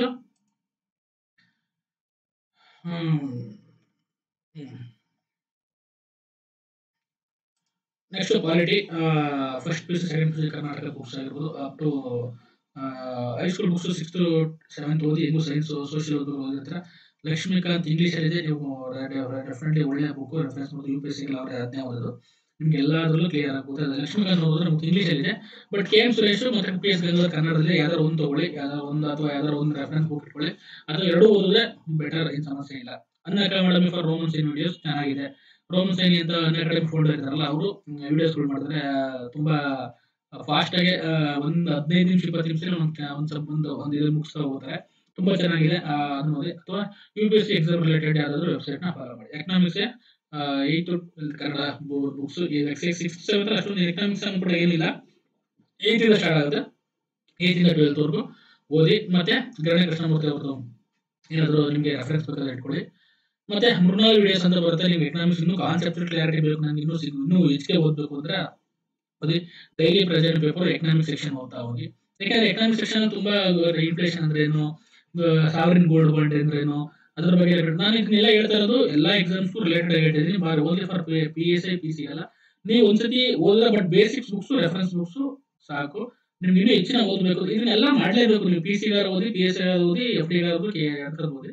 ಇಷ್ಟು ಮಾಡಿದ್ರೆ ನೀವು ನಾಲೆಡ್ಜ್ ಬರುತ್ತೆ, ಏನಾದ್ರು ಇದು ಬರುತ್ತೆ. ಇಲ್ಲಾಂದ್ರೆ ಯಾವ್ದಾದ್ರು ಒಂದು ಬುಕ್ ತಗೊಂತೀರಾ, ಒಂದು ಬುಕ್ ತಗೊಂಡ್ಬಿಟ್ಟು ಓದ್ತೀರಾ, ಅದ್ರಲ್ಲಿ 70 ಕ್ವಶನ್ಸ್ ಬರುತ್ತೆ. ಇನ್ನು 30 ಕ್ವಶನ್ ಏನ್ ಮಾಡ್ತೀರಾ, ಆ 30 ಕ್ವಶನ್ಸ್ ಡೆವಲಪ್ ಮಾಡಿದ್ರೆ ಈ ಬುಕ್ಸ್ಗಳು ಅಂದ್ರೆ ನಿಮ್ಮಲ್ಲಿ ಥಿಂಕಿಂಗ್ ಕೆಪಾಸಿಟಿ ಇಂಪ್ರೂವ್ ಮಾಡ್ತಾರೆ, ಅನಾಲಿಟಿಕಲ್ ಕೆಪಾಸಿಟಿ ಇನ್ಕ್ರೀಸ್ ಮಾಡ್ತಾರೆ. ಓಲ್ಡ್ ಕ್ವಶನ್ ಪೇಪರ್ 50ರಿಂದ 60 ಕ್ವಶನ್ಸ್ ಮುಂದೆ ಇರ್ತಾರೆ. ನೀವು ಹೆಂಗೆ ಓದಿದ್ರು ಏನೇ ಓದಿದ್ರು 20 ಕ್ವಶನ್ 30 ಕ್ವಶನ್ ಆನ್ಸರ್ ಮಾಡ್ಬೋದು. ಹಳೆ ಕ್ವಶನ್ ಪೇಪರ್ ಮಾಡಿದ್ರೆ 50ರಿಂದ 60 ಕ್ವಶನ್ಸ್ ಆಗ್ಬೋದು. ಸ್ವಲ್ಪ ಎಲ್ಲ ಈ ತರ ಯಾರು ಬರ್ದಿದ್ ಬುಕ್ ಅವ್ರು ಇವ್ರು ಬರ್ದಿದ್ ಬುಕ್ ಓದಿದ್ರೆ ಒಂದು 70 ಕ್ವಶನ್ಸ್ ರೆಡಿ ಮಾಡ್ಬೋದು. ಇನ್ನು ಮಿಕ್ಕಿದ ಕ್ವಶನ್ಸ್ ಹೆಂಗ್ ಮಾಡ್ತೀರಾ, ಅದಕ್ಕೆ ನೀವು ಥಿಂಕಿಂಗ್ ಕೆಪಾಸಿಟಿ ಬರಬೇಕು. ನಿಮ್ಗೆ ಎಲ್ಲಾ ಕ್ವಶನ್ 100 ಕ್ವಶನ್ಸ್ ಆನ್ಸರ್ ಮಾಡಬೇಕು. ನೀವೆಲ್ಲ ಓದಿದ್ರೆ 100 ಕ್ವಶನ್ಸ್ ಆನ್ಸರ್ ಮಾಡ್ತೀರಾ, ಇಲ್ಲ ಒಂದೆರಡು ಬೌನ್ಸರ್ ಕ್ವಶನ್ಸ್ ಬರ್ತಾವೆ, ಯಾರು ಗೊತ್ತಿರಲ್ಲ, ಎಲ್ಲೋ ತೆಗೆದು ಹಾಕ್ಬಿಟ್ಟಿರ್ತಾನೆ, ಯಾವ್ದೋ ಡೇಟಾ ಕೇಳ್ಬಿಟ್ಟಿರ್ತಾನೆ, ಯಾವ್ದೋ ಒಂದು ಹೆಸರು ಕೇಳ್ಬಿಟ್ಟಿರ್ತಾರೆ, ಯಾವ್ದೋ ಗಿಡದ ಹೆಸರು ಕೇಳ್ಬಿಟ್ರೆ ಕ್ವಶನ್ ಮೆಟೀರಿಯಲ್ ಬೆಳೆ ಯಾವ್ದೋ ಒಂದು ಗಿಡದ ಹೆಸರು ಏನು ಸೈಂಟಿಫಿಕ್ ನೇಮ್ ಅಂತ ಕೇಳಿದ್ರೆ ಎಲ್ಲಾ ಸೈಂಟಿಫಿಕ್ ನೇಮ್ ತಿಳ್ಕೊಡ್ಬೇಕಾಗುತ್ತಾ ಸಾಧ್ಯ. ಕರೆಂಟ್ ಅಫೇರ್ಸ್ ಇದ್ರೆ ಎರಡು ಓದ್ಕೊಂಡಿರ್ತೀವಿ, ಅದ್ಬಿಟ್ಟು ಇಲ್ಲಾಂದ್ರೆ ಏನು ಓದಕ್ ಹೋಗಿರ್ತೀವಲ್ವಾ. ಹಂಗಾಗಿ ಅದ್ರ ಬಗ್ಗೆ ಜಾಸ್ತಿ ತಲೆ ಕೆಡಿಸ್ಕೊಳಕ್ ಹೋಗ್ಬೇಡಿ. ಹಂಗಾಗಿ ಬುಕ್ಸ್ ಓದ್ಬೇಕಾದ್ರೆ ತುಂಬಾ ಕೇರ್ಫುಲ್ ಆಗಿರಿ, ಗೊತ್ತಾಯ್ತಾ. ಶಾರ್ಟ್ ಕಟ್ ಮೆಥಡ್ ಯೂಸ್ ಮಾಡಕ್ ಹೋಗ್ಬೇಡಿ ದಯವಿಟ್ಟು. ಹಂಗಾಗಿ ಈ ಬುಕ್ಸ್ಗಳು ಲಿಸ್ಟ್ ನೋಡಿ, ನಾನು ಆಮೇಲೆ ಹೇಳ್ತೀನಿ ಯಾವ ಬುಕ್ ಯಾವ ರೀತಿ ಓದ್ಬೇಕು ಅಂತ ನಾನು ಏನ್ ಮಾಡ್ತೀನಿ ಹೇಳ್ತೀನಿ. ಪ್ರಾಕ್ಟಿಕಲ್ ಆಗಿ ಯೋಚನೆ ಮಾಡಿ, ಕಾಮನ್ ಸೆನ್ಸ್ ಯೂಸ್ ಮಾಡಿ, ಗೊತ್ತಾಯ್ತಾ. ಇದಾಯ್ತು ಸೈನ್ಸ್ ಎಕನಾಮಿಕ್ಸ್ ನೋಡ್ಕೊಂಡ್ರೆ ಆಯ್ತು. ಇನ್ನು ಸೈನ್ಸ್ ಅಂಡ್ ಟೆಕ್ನಾಲಜಿ ತುಂಬಾ ಇಂಪಾರ್ಟೆಂಟ್. ಸೈನ್ಸ್ ಅಂಡ್ ಟೆಕ್ನಾಲಜಿ ಅಥವಾ science general science 6 to 12 Kannada boards books ಓದಿ. ಲೂಸೆಂಟ್ ಸೈನ್ಸ್ ಅಂತ ಬರುತ್ತೆ, ಕೆ ಎಂ ಸುರೇಶ್ ನಿತ್ಯ ಜೀವನ ವಿಜ್ಞಾನ ಇದೆ, ಚೆನ್ನಾಗಿದೆ. ವೆಂಕಟರಮಣಪ್ಪ ಅನ್ನೋದು ಬುಕ್ ಓದಿದೀನಿ, ಅವ್ರದ್ದು ಚೆನ್ನಾಗಿದೆ, ಒಂದ್ಸತಿ ನೀವು ಓದ್ಬೋದು. ಬಟ್ ಎಲ್ಲ ತಗೋಬೇಡಿ, up to 6 to 12 Kannada board book ನ ಕರೆಕ್ಟ್ ಪರ್ಫೆಕ್ಟ್ ಆಗಿ ಓದಿ ನೋಟ್ಸ್ ಮಾಡ್ಕೊಂಡ್ರೆ ಏನೋ. ಆಮೇಲೆ ಅದ್ರ ಜೊತೆಗೆ NCERT ಪಾಠಶಾಲಾ ವಿಡಿಯೋಸ್ ನೋಡಿ, ಯೂಟ್ಯೂಬ್ ವಿಡಿಯೋಸ್ ನೋಡಿ, UPSC ಎಕ್ಸಾಮ್ ವೆಬ್ಸೈಟ್ ಫಾಲೋ ಮಾಡಿ. ವಾಟ್ ಇಸ್ ರಿಜಿಡಿಟಿ ಅಂತ ಕೊಡಿದ್ರೆ ನಿಮಗೆ ತುಂಬಾ ಬರುತ್ತೆ. ಜಡತ್ವ ಅಂದ್ರೆ ಏನು ಅದೆಲ್ಲ ನಿಮ್ಗೆ ಯೂಟ್ಯೂಬ್ ಅಲ್ಲಿ ಅಥವಾ ಪಾಠಶಾಲದಲ್ಲಿ ಕಾನ್ಸೆಪ್ಟ್ ಕ್ಲಿಯರಿಟಿ ಬರ್ತದೆ, ಮಾಡ್ಕೋಬಹುದು. ಅಥವಾ ಇನ್ನೊಂದು ಅರಿಯಂತ್ ಸೈನ್ಸ್ ಅಂತ ಜನರಲ್ ಸೈನ್ಸ್ ಅಂತ ಅದು ಚೆನ್ನಾಗಿದೆ, ಬಟ್ ಇಂಗ್ಲಿಷ್ ಅಲ್ಲಿ ಇದೆ. ಇಲ್ಯೂಷನ್ ಸೈನ್ಸ್ ಮತ್ತೆ ಅರಿಯಂತ್ ಸೈನ್ಸ್ ಎರಡು ಇಂಗ್ಲಿಷ್ ಅಲ್ಲಿ ಇರೋದ್ರಿಂದ ಕನ್ನಡ ಮೀಡಿಯಂ ಹುಡುಗರಿಗೆ ಸ್ವಲ್ಪ ಕಷ್ಟ ಆಗುತ್ತೆ ಈ ಟರ್ಮ್ಸ್. ಬಟ್ ನಿಮ್ಗೆ ಇಬ್ರು ಹೇಳೋದು ಹೇಳ್ತೀನಿ, ಕನ್ನಡ ಮೀಡಿಯಂ ಆಗಿರೋದು ಇಂಗ್ಲಿಷ್ ಮೀಡಿಯಂ ಆಗಿರೋದು ಎರಡರಲ್ಲೂ ತಿಳ್ಕೊಳ್ಳಿ. ಯಾಕೆಂದ್ರೆ ಎಕ್ಸಾಮ್ ಅಲ್ಲಿ ಕ್ವಶನ್ ಡೈರೆಕ್ಟ್ ಆಗಿ ಕೇಳ್ಬಿಡ್ತಾನೆ. ನಾನು ರಿಜಿಡಿಟಿ ಅಂತಂದ್ರೆ ಕನ್ನಡ ಟೈಪ್ ಮಾಡ್ಬಿಟ್ಟಿರ್ತಾನೆ, ಗೊತ್ತಾಯ್ತಾ. ಮೇಲ್ಮೈ ಸೆಳೆತಾನ ಸರ್ಫ್ ಎಕ್ಸ್ಟೆನ್ಷನ್ ಅಂತಲೇ ಇಂಗ್ಲಿಷ್ ಟೈಪ್ ಮಾಡ್ಬೇಕು, ಕನ್ನಡ ಟೈಪ್ ಮಾಡಿಸ್ಬಿಟ್ಟಿರ್ತಾನೆ. ಆ ತರ ಅದರಿಂದ ಪ್ರಾಬ್ಲಮ್ ಆಗೋದು ಬೇಡ. ಎರಡರಲ್ಲೂ ಟರ್ಮ್ಸ್ ತಿಳ್ಕೊಳ್ಳಿ, ಗೊತ್ತಾಯ್ತಾ. ನೀವು ಓದೋ ಲ್ಯಾಂಗ್ವೇಜ್ ಯಾವ್ದಾರು ಓದಿ, ಕನ್ನಡ ಅಥವಾ ಇಂಗ್ಲಿಷ್ ಓದಿ, ಬಟ್ ಟರ್ಮ್ಸ್ ಎರಡರಲ್ಲೂ ಗೊತ್ತಿರಬೇಕು. ಇಂಗ್ಲಿಷ್ ಅಲ್ಲಿ ಗೊತ್ತಿರಬೇಕು, ಕನ್ನಡ ಮ್ಯಾಕ್ಸಿಮಮ್ ಯಾವ ಲಾಸ್ಗಳಿದೆ, ಯೂನಿಟ್ ಆಫ್ ಮೋಷನ್, ಫ್ರಿಕ್ಷನ್ಸ್ ಆಗಿರ್ಬೇಕು, ಫ್ರಿಕ್ಷನ್ ಘರ್ಷಣೆ ಅಂತ ಗೊತ್ತಿರಬೇಕು, ಆಕ್ಸಲರೇಷನ್ ಅಂದ್ರೆ ಗೊತ್ತಿರಬೇಕು, ಡಿಸ್ಪ್ಲೇಸ್ಮೆಂಟ್, ಡಿಸ್ಟೆನ್ಸ್, ಸ್ಥಾನಪಲ್ಲಟ, ಇದರ ಬಗ್ಗೆ ಕೆಮಿಕಲ್ ಚೇಂಜ್, ಫಿಸಿಕಲ್ ಚೇಂಜ್, ರಾಸಾಯನಿಕ ಬದಲಾವಣೆಗಳು, ಜೈವಿಕ ತಂತ್ರಜ್ಞಾನ, ಬಯೋಟೆಕ್ನಾಲಜಿ, ಈ ತರ ನಿಮ್ಗೆಲ್ಲ ಏನ್ ಮಾಡ್ಬೇಕು ಗೊತ್ತಿರಬೇಕು, ಕನ್ನಡ ಗೊತ್ತಿರಬೇಕು, ಇಂಗ್ಲಿಷ್ ಗೊತ್ತಿರಬೇಕು. ಟೆರೆಸ್ಟ್ ಫಾರ್ಮಿಂಗು ಮತ್ತೆ ತೋಟಗಾರಿಕೆ ಆಗಿರ್ಬೋದು, ಹೈಡ್ರೋ ಫಾರ್ಮಿಂಗು, ವಾಟರ್ ಯೂಸ್ ಮಾಡೋದು, ಈ ತರದೆಲ್ಲದೂ ಗೊತ್ತಿರಬೇಕು. ನೆಕ್ಸ್ಟ್ ಎನ್ವೈರನ್ಮೆಂಟಲ್ ಸಂಬಂಧಪಟ್ಟಂಗೆ second P you biology books, basic concept, last 5 chapters ಓದಿ ಸಾಕು. ಇದು ಕನ್ನಡದಲ್ಲಿ NCERT ನ ಟ್ರಾನ್ಸ್ಲೇಟ್ ಮಾಡಿ ಕನ್ನಡಕ್ಕೆ ಮಾಡಿದ್ದಾರೆ. ತುಂಬಾ ಚೆನ್ನಾಗಿದೆ ಬುಕ್. ನಮ್ಮ ಸ್ಟೇಟ್ ಸಿಲೆಬಸ್ ಬುಕ್ ಎಲ್ಲ NCERT ನ ಅಡಾಪ್ಟ್ ಮಾಡ್ಕೊಂಡಿದ್ವಿ. ಸೈನ್ಸ್ ಅಂತೂ ಎಲ್ಲ NCERT ಬಂದ್ಬಿಟ್ಟಿದೆ ಈಗ. ಅದಕ್ಕೆ ಬಯಾಲಜಿ ಬುಕ್ ನೀವು ಕನ್ನಡ ಮೀಡಿಯಂ ಸಿಗುತ್ತೆ. ತುಂಬಾ ಚೆನ್ನಾಗಿದೆ ಬುಕ್, ವೆರಿ ಇಂಪಾರ್ಟೆಂಟ್ ಬುಕ್. ನೀವು ಬಯಾಲಜಿ ಮಾತ್ರ ಸಖತ್ತು ಬುಕ್ ಇದೆ ಅದು. ಲಾಸ್ಟ್ 5 ಚಾಪ್ಟರ್ ಎನ್ವೈರನ್ಮೆಂಟಲ್ ಸಂಬಂಧಪಟ್ಟಂಗಿದೆ. ಬಯೋಟೆಕ್ನಾಲಜಿ ಅದ್ರ ಬಗ್ಗೆ ಎಲ್ಲ ತುಂಬಾ ಚೆನ್ನಾಗಿ ಕೊಟ್ಟಿದ್ದಾರೆ. ಅದನ್ನ ಓದ್ಕೊಳ್ಳಿ. ಬೇಕಾದ್ರೆ ಬುಕ್ ಆನ್ಲೈನ್ ಅಲ್ಲೂ ಸಿಗುತ್ತೆ, ಆಫ್ಲೈನ್ ಸಿಗುತ್ತೆ. ಡೌನ್ಲೋಡ್ ಮಾಡ್ಕೊಳ್ಳಿ ಗೌರ್ಮೆಂಟ್ ವೆಬ್ಸೈಟ್ ಅಲ್ಲಿ. ನಿಮ್ಗೆ ಸಾಕಾಗುತ್ತೆ. Government website current affairs update. ಈಗ ಯಾವ್ದಾದ್ರು ಭೈರಪ್ಪ ಅವ್ರದ್ದು ಒಂದು ರೆಫರೆನ್ಸ್ ತಗೋಬಹುದು, ಚೆನ್ನಾಗಿದೆ ಭೈರಪ್ಪ ಅವ್ರ ಬುಕ್. ಈಗ ಬಟ್ ಅಪ್ಡೇಟ್ ಮಾಡಿದಾರೆ ನನಗೆ ಗೊತ್ತಿಲ್ಲ. ನಾನು ಓದ್ಬೇಕಾದ್ರೆ ಇದನ್ನ ನಾವು ಓದ್ತಾ ಇದ್ವಿ, ಈಗ ಗೊತ್ತಿಲ್ಲ. ಆಮೇಲೆ ಗೌರ್ಮೆಂಟ್ ವೆಬ್ಸೈಟ್ಗಳು ಫಾಲೋ ಮಾಡಿ. ಎನ್ವೈರನ್ಮೆಂಟಲ್ ಸಂಬಂಧ WHO ಆಗಿರ್ಬೋದು, ಮತ್ತೆ ಇನ್ನ ಯಾವ ಯುನೆಸ್ಕೋ ತುಂಬಾ ವೆಬ್ಸೈಟ್ಗಳು, ಗೌರ್ಮೆಂಟ್ ವೆಬ್ಸೈಟ್ಗಳು. ಮತ್ತೆ ನಮ್ಮ ಕರ್ನಾಟಕ ಫಾರಿನ್ ಡಿಪಾರ್ಟ್ಮೆಂಟ್ ಆಗಿರ್ಬೋದು, ಎನ್ವೈರನ್ಮೆಂಟಲ್ ಎಕಾಲಜಿ ಸಚಿವಾಲಯದ ಒಂದು ಸುಮ್ಮನೆ ಏನಾದ್ರು ಅಪ್ಡೇಟ್ಸ್ಗಳು ಬಂದ್ರೆ ಅದರಲ್ಲಿ ನೋಡ್ತಾ ಹೋಗಿ. ಯಾವೆಲ್ಲ ಸುಮ್ಮನೆ ಚೆಕ್ ಮಾಡ್ತಾರೆ. YouTube videos for UPSC exam related websites. Environment ಸಂಬಂಧಪಟ್ಟಾಗೆ current affairs very important. Current affairs ಅಲ್ಲಿ ಎಷ್ಟೋ ಕ್ವಶನ್ಸ್ ಗೊತ್ತಿರ್ತವೆ. ಅಥವಾ ಕರೆಂಟ್ ಅಫೇರ್ಸ್ ಓದ್ತಿರ್ತಾರೆ, ಎಂಡೇಂಜರ್ ಸ್ಪೀಸೀಸ್ ಆಗಿರ್ಬೋದು, ಡೇಟಾ ಬುಕ್ ಆಗಿರ್ಬೋದು, ಅದಕ್ಕೆ ಸಂಬಂಧಪಟ್ಟಾಗೆ ಏನ್ ಮಾಡ್ತಾರೆ ಕ್ವಶನ್ಸ್ಗಳು ಬರ್ತಾ ಇರುತ್ತೆ. ಅದನ್ನ ಟಾಪಿಕ್ ನೀವು ಅದರಲ್ಲಿ ಎನ್ವೈರನ್ಮೆಂಟಲ್ ಸೈನ್ಸ್ ಅಲ್ಲಿ ನೀವು ಓದ್ಕೊಳ್ಳಿ. ಅದಕ್ಕೆ ಏನು ಸಪರೇಟ್ ಬುಕ್ಸ್ ತಗೊಂಡು ಬೇಸಿಕ್ ಕಾನ್ಸೆಪ್ಟ್ ಏನು ಫುಡ್ ಚೈನ್ ಅಂದ್ರೆ ಇದೆಲ್ಲ ನಾನು ಫುಡ್ ಚೈನ್ ಅಂದ್ರೆ ಏನು, ಆಕ್ಸಿಡೇಷನ್ ಅಂದ್ರೆ ಏನು, ಇದೆಲ್ಲ ಈ ಬಯಾಲಜಿ ಸೆಕ್ಷನ್ ಅಲ್ಲಿ ನೀವು ಈ ಲಾಸ್ಟ್ 5 ಚಾಪ್ಟರ್ ಓದಿದ್ರೆ ನಿಮಗೆ ಎಲ್ಲ ಕ್ಲಿಯರ್ ಆಗುತ್ತೆ. ಅನಿಮಿ ಅಥವಾ ಈಗ ಜಲ ಸಂರಕ್ಷಣೆ ಅಂದ್ರೆ ಏನು, ಅದೆಲ್ಲ ನಿಮ್ಗೆ ಇದರಲ್ಲಿ ಎನ್ವೈರನ್ಮೆಂಟ್ ಅಲ್ಲಿ ಏನಾಗುತ್ತೆ ಕ್ಲಿಯರ್ ಆಗ್ತಾ ಹೋಗುತ್ತೆ ಈ ಚಾಪ್ಟರ್ ಓದಿದ್ರೆ. ನೆಕ್ಸ್ಟ್ GK, ಟೋಟಲ್ GK ಅದು ಈ ಪ್ರಶಸ್ತಿಗಳು ಅದು ಇದು ಕೇಳ್ತಿರ್ತಾರೆ. GK ಸಂಬಂಧಪಟ್ಟಂಗೆ ಯಾವ್ದಾದ್ರು ಯಾವ್ದಾದ್ರು ಒಂದು ಮಾರ್ಕೆಟ್ ಅಲ್ಲಿ ತಗೊಳ್ಳಿ ಬುಕ್. ನಾನು ಯಾವ್ದು ಅಂತ ಹೇಳ, ನಿಮ್ಗೆ ಇಷ್ಟ ಬಂದ್ರೆ ತಗೊಳ್ಳಿ. GK ಸಂಬಂಧಪಟ್ಟಂಗೆ ಗುಡ್ ವೆಬ್ಸೈಟ್ ಫಾಲೋ ಮಾಡಿ. Careful observe your surroundings. ಈಗ ನೋಡಿ ಹೆಂಗೆ ಅಂದ್ರೆ ನಿಮ್ ಸುತ್ತಮುತ್ತ GK ಸಂಬಂಧಪಟ್ಟಂಗೆ. ಈ ಕಾಂತಾರ ಮೂವಿ ಬಂತು. ಕಾಂತಾರ ಮೂವಿ ಬಗ್ಗೆ ಎಕ್ಸಾಮ್ ಅಲ್ಲಿ ನೀವು ಕೇಳಿದ್ರೆ ಹೆಂಗೆ ಯಾವ ಬುಕ್ ಅಲ್ಲಿ ಬಂದಿರಲ್ಲ, ಯಾರು ಕೊಟ್ಟಿರಲ್ಲ. ಈಗ ಕೊಡ್ತಾರೆ, ಇನ್ನೆಲ್ಲ ಕೊಡ್ತಾರೆ. ಕಾಂತಾರ ಮೂವಿ ಎಷ್ಟು ಬಜೆಟ್ ಆಯ್ತು, ಏನಾಯ್ತು, ಅದು ಡೈರೆಕ್ಟರ್ ಯಾರು, ಹೀರೋಯಿನ್ ಯಾರು, ಅದರಲ್ಲಿ ಸೈಡ್ ಫ್ಯಾಕ್ಟರ್ ಮಾಡಿದವರು ಯಾರು, ಅದರಲ್ಲಿ ನನಗೆ ಸೊಪ್ಪು ತಂದ್ಕೊಡಿ ಅಂತ ಕೇಳಿದವರು ಯಾರು, ಅದರಲ್ಲಿ ಓಡೋದು ಕೋಣಗಳ ಹೆಸರುಗಳೇನು, ಆ ಕೋಣದ ಕರಿ ಕೋಣ ಎಷ್ಟು ಕಾಲಿದ್ದು, ಬಿಳಿ ಕೋಣ ಎಷ್ಟು, ಅದನ್ನೆಲ್ಲ ಕೊಟ್ಬಿಡ್ತಾರೆ ನೆಕ್ಸ್ಟ್ ಎಕ್ಸಾಮ್ ಅಲ್ಲಿ. ಬೇಕಿಲ್ಲ ಅದು ಅಷ್ಟೆಲ್ಲ ಇನ್ಫಾರ್ಮೇಶನ್ ಬೇಕಿಲ್ಲ. ಕಾಂತಾರದ ಬಗ್ಗೆ ಯಾಕೆ ಹೇಳಿದ್ರು ಅಂದ್ರೆ ಅದ್ರ ಬಗ್ಗೆ ಕಾಂಟ್ರವರ್ಸಿ ಆಗಿತ್ತು ಒಂದು. ಮತ್ತೆ ಅದು ಒಳ್ಳೆ ನಮ್ಮ ಕರ್ನಾಟಕದ ಒಂದು ಮೂವಿ ಒಂದು ಜಗತ್ತಿನಾದ್ಯಂತ ಅಥವಾ ನಮ್ಮ ಪ್ರಪಂಚದಾದ್ಯಂತ ಹೇಳ್ಬೋದು ಎಲ್ಲಾ ದೇಶಗಳಲ್ಲಿ ಪ್ರದರ್ಶನ ಕಂಡು ಒಳ್ಳೆಯ ಒಂದು ಕ್ರಿಟಿಕ್ಸ್ಗೆ ಪಾತ್ರ ಆಗಿತ್ತು. ಹಾಗಾಗಿ ಅದ್ರ ಬಗ್ಗೆ ಕ್ವಶನ್ ಕೇಳಿದ್ರು. ಮತ್ತೆ ಏನೋ ಕ್ವಶನ್ಸ್ ಕೇಳಿದ್ರು, ಡೈರೆಕ್ಟರ್ ಯಾರು, ಅದ್ರ ಬಜೆಟ್ ಎಷ್ಟು, ಏನೋ ಕೇಳಿಲ್ಲ. ಅದು ಯಾವ ಒಂದು ಭೂತಾರಾಧನೆ ಅಂದ್ರೆ ಯಾವ ಒಂದು ಪೂಜೆಗೆ ಸಂಬಂಧಪಟ್ಟ, ಯಾವ ಒಂದು ಕಲ್ಚರ್ಗೆ ಸಂಬಂಧಪಟ್ಟಿರೋದ್ರಿಂದ ಅಂತ ಕೇಳಿದ್ರೆ, ಯಾಕಂದ್ರೆ ನಮ್ಮ ಕರ್ನಾಟಕದ ಕಲ್ಚರ್, ಸಂಸ್ಕೃತಿ, ನಮ್ಮ ನೆಲಮೂಲದ ಸಂಸ್ಕೃತಿ ಅಂತ ಕರಿತೀವಿ, ಅದಕ್ಕೆ ಸಂಬಂಧಪಟ್ಟಿದ್ರಿಂದ ಆ ಕ್ವಶನ್ಸ್ ಕೇಳಿದ್ರೆ. ಆದ್ರಿಂದಲೇ ಅದಕ್ಕೆ ಹೇಳೋದು ಅಂದ್ರೆ ಬೇಸ್ ಏನಂತಂದ್ರೆ ಕಲ್ಚರ್ಗೆ ಸಂಬಂಧಪಟ್ಟಿದ್ರಿಂದ ಕ್ವಶನ್ಸ್ ಕೇಳಿದ್ರೆ ಅಷ್ಟೇನೆ. ಅದೇ ಬೇರೆ ಅದ್ರ ಸಂಬಂಧಪಟ್ಟ ಅದ್ರ ಜೊತೆಗೆ KGF ಬಂತು, ಅದು KGF ಬಗ್ಗೆ ಕೇಳಿಲ್ಲ. ಯಾಕೆಂತಂದ್ರೆ ಅದು ಕಮರ್ಷಿಯಲ್ ಮೂವಿ, ಇದು ಕಮರ್ಷಿಯಲ್ ಮೂವಿನೇ ಆದ್ರೂ ಬಟ್ ಕೆಲವೊಂದು ನಮ್ಮ ಸಂಸ್ಕೃತಿನ ರೆಪ್ರೆಸೆಂಟ್ ಮಾಡೋದ್ರಿಂದ ಅದಕ್ಕೆ ಏನ್ ಮಾಡಿದ್ರು, ಅದನ್ನ ನಮ್ಮ ದಕ್ಷಿಣ ಕನ್ನಡ, ಉತ್ತರ ಕನ್ನಡ, ಕೋಸ್ಟಲ್ ಏರಿಯಾ ಒಂದು ಕಲ್ಚರ್, ಇದು ಕಂಬಳ ಆಗಿರ್ಬೋದು, ಅದನ್ನೆಲ್ಲ ರೆಪ್ರೆಸೆಂಟ್ ಮಾಡಿದ ಆ ಫಿಲಮ್ ಒಳ್ಳೆ ಕ್ರಿಟಿಕ್ಸ್ ಬಂದಿದ್ರಿಂದ ಅದ್ರ ಬಗ್ಗೆ ಕ್ವಶನ್ಸ್ ಕೇಳಿದ್ರೆ ಬಿಟ್ರೆ ಅದು ಕರೆಂಟ್ ಅಫೇರ್ಸ್ ರಿಲೇಟೆಡ್. ನೆಕ್ಸ್ಟ್ ಹಳ್ಳಿಕಾರರ ಬಗ್ಗೆ ಕ್ವಶನ್ಸ್ ಕೇಳ್ತಾರೆ. ಅದು ಯಾಕೆ ನಮ್ಮ ಒಂದು ತಳಿ, ನಮ್ಮ ಕರ್ನಾಟಕದ ಒಂದು ತಳಿ ಆಗಿರೋದ್ರಿಂದ ಅದ್ರ ಬಗ್ಗೆ ಕ್ವಶನ್ಸ್ ಬಂದೇ ಬಂದಿರುತ್ತೆ. ಅದಕ್ಕೇನು ಬೇರೆ ಬುಕ್ಸ್ ಎಲ್ಲ ಓದೋ ಅವಶ್ಯಕತೆ. ಜಿಯೋಗ್ರಫಿಲಿ ಬರುತ್ತೆ ಕರ್ನಾಟಕದ ಜಾನುವಾರು ತಳಿಗಳು ಅಂತ ಅಲ್ಲೂ ಬರುತ್ತೆ. ಬಟ್ ಜನರಲ್ ಕಾಮನ್ ಆಗಿ ನಮ್ಮ ಮಲ್ನಾಡ್ ಗಿಡ್ಡ ಆಗಿರ್ಬೋದು, ನಮ್ಮ ಮುರ್ರಾ ತಳಿಯಾಗಿ ಎಮ್ಮೆ ಆಗಿರ್ಬೋದು, ಧಾರವಾಡದ ಎಮ್ಮೆಗಳು ಆಗಿರ್ಬೋದು, ಮತ್ತಿನ ಇದು ಬನ್ನೂರು ಕುರಿ ಆಗಿರ್ಬೋದು, ಇವೆಲ್ಲ ಕಾಮನ್ ಸೆನ್ಸ್ ಗೊತ್ತಿರುತ್ತೆ. ಒಂದು ಪ್ಲೇಸ್ ಅಲ್ಲಿ ಯಾವ್ದಾದ್ರು ಇಂಪಾರ್ಟೆಂಟ್ ಇದ್ರೆ ಮೈಸೂರು ಪಾಕ್ ಇರ್ಬೋದು, ಈ ತರದೆಲ್ಲ ಬುಕ್ ಅಲ್ಲಿ ಓದ್ಬೇಕು ಅಂತಿಲ್ಲ. ಜನರಲ್ ತಿಳ್ಕೊಂಡ್ರು ನಾವು ಅದನ್ನ ಆ ಕ್ವಶನ್ಸ್ ಆನ್ಸರ್ ಮಾಡ್ತಾ ಹೋಗ್ಬೋದು. ಹಾಗಾಗಿ ಯಾವ್ದಾರ ಒಂದು ನಿಮ್ ಸುತ್ತಮುತ್ತ ಸರೌಂಡಿಂಗ್ಸ್ ನೀವು ಯೂಸ್ ಮಾಡೋ ಫೇಸ್ಬುಕ್, ಟ್ವಿಟರ್, ಇನ್ಸ್ಟಾಗ್ರಾಮ್ ಚೆನ್ನಾಗಿ ನೀಟಾಗಿ ಫಾಲೋ ಮಾಡಿದ್ರೆ ಡೆಫಿನೆಟ್ಲಿ ಕ್ವಶನ್ ಆನ್ಸರ್ ಮಾಡ್ಬೋದು. ಬರೀ ಓದು ಅಂತಂದ್ರೆ ಬರೀ ಸುತ್ತಮುತ್ತ ಕುತ್ಕೊಂಡು ಬುಕ್ ಕೂತ್ಕೊಂಡೇ ಓದೋದಲ್ಲ. ನಮ್ಮ ಸುತ್ತಮುತ್ತ ಅಬ್ಸರ್ವೇಷನ್ ಮಾಡೋದು ನಮ್ಮ ಕಾಂಪಿಟೇಟಿವ್ಸ್ಗೆ ತುಂಬಾ ಇಂಪಾರ್ಟೆಂಟ್, ಗೊತ್ತಾಯ್ತಾ? ಅದರಿಂದಲೇ ನೀವು ಕಲಿಯೋದು, ಅದರಿಂದಲೇ ನಿಮ್ಗೆ ಎಕ್ಸಾಮ್ಸ್ ಅಲ್ಲಿ ಮಾರ್ಕ್ಸ್ ಬರೋದು, ಆಯ್ತಾ? Next meta, Google.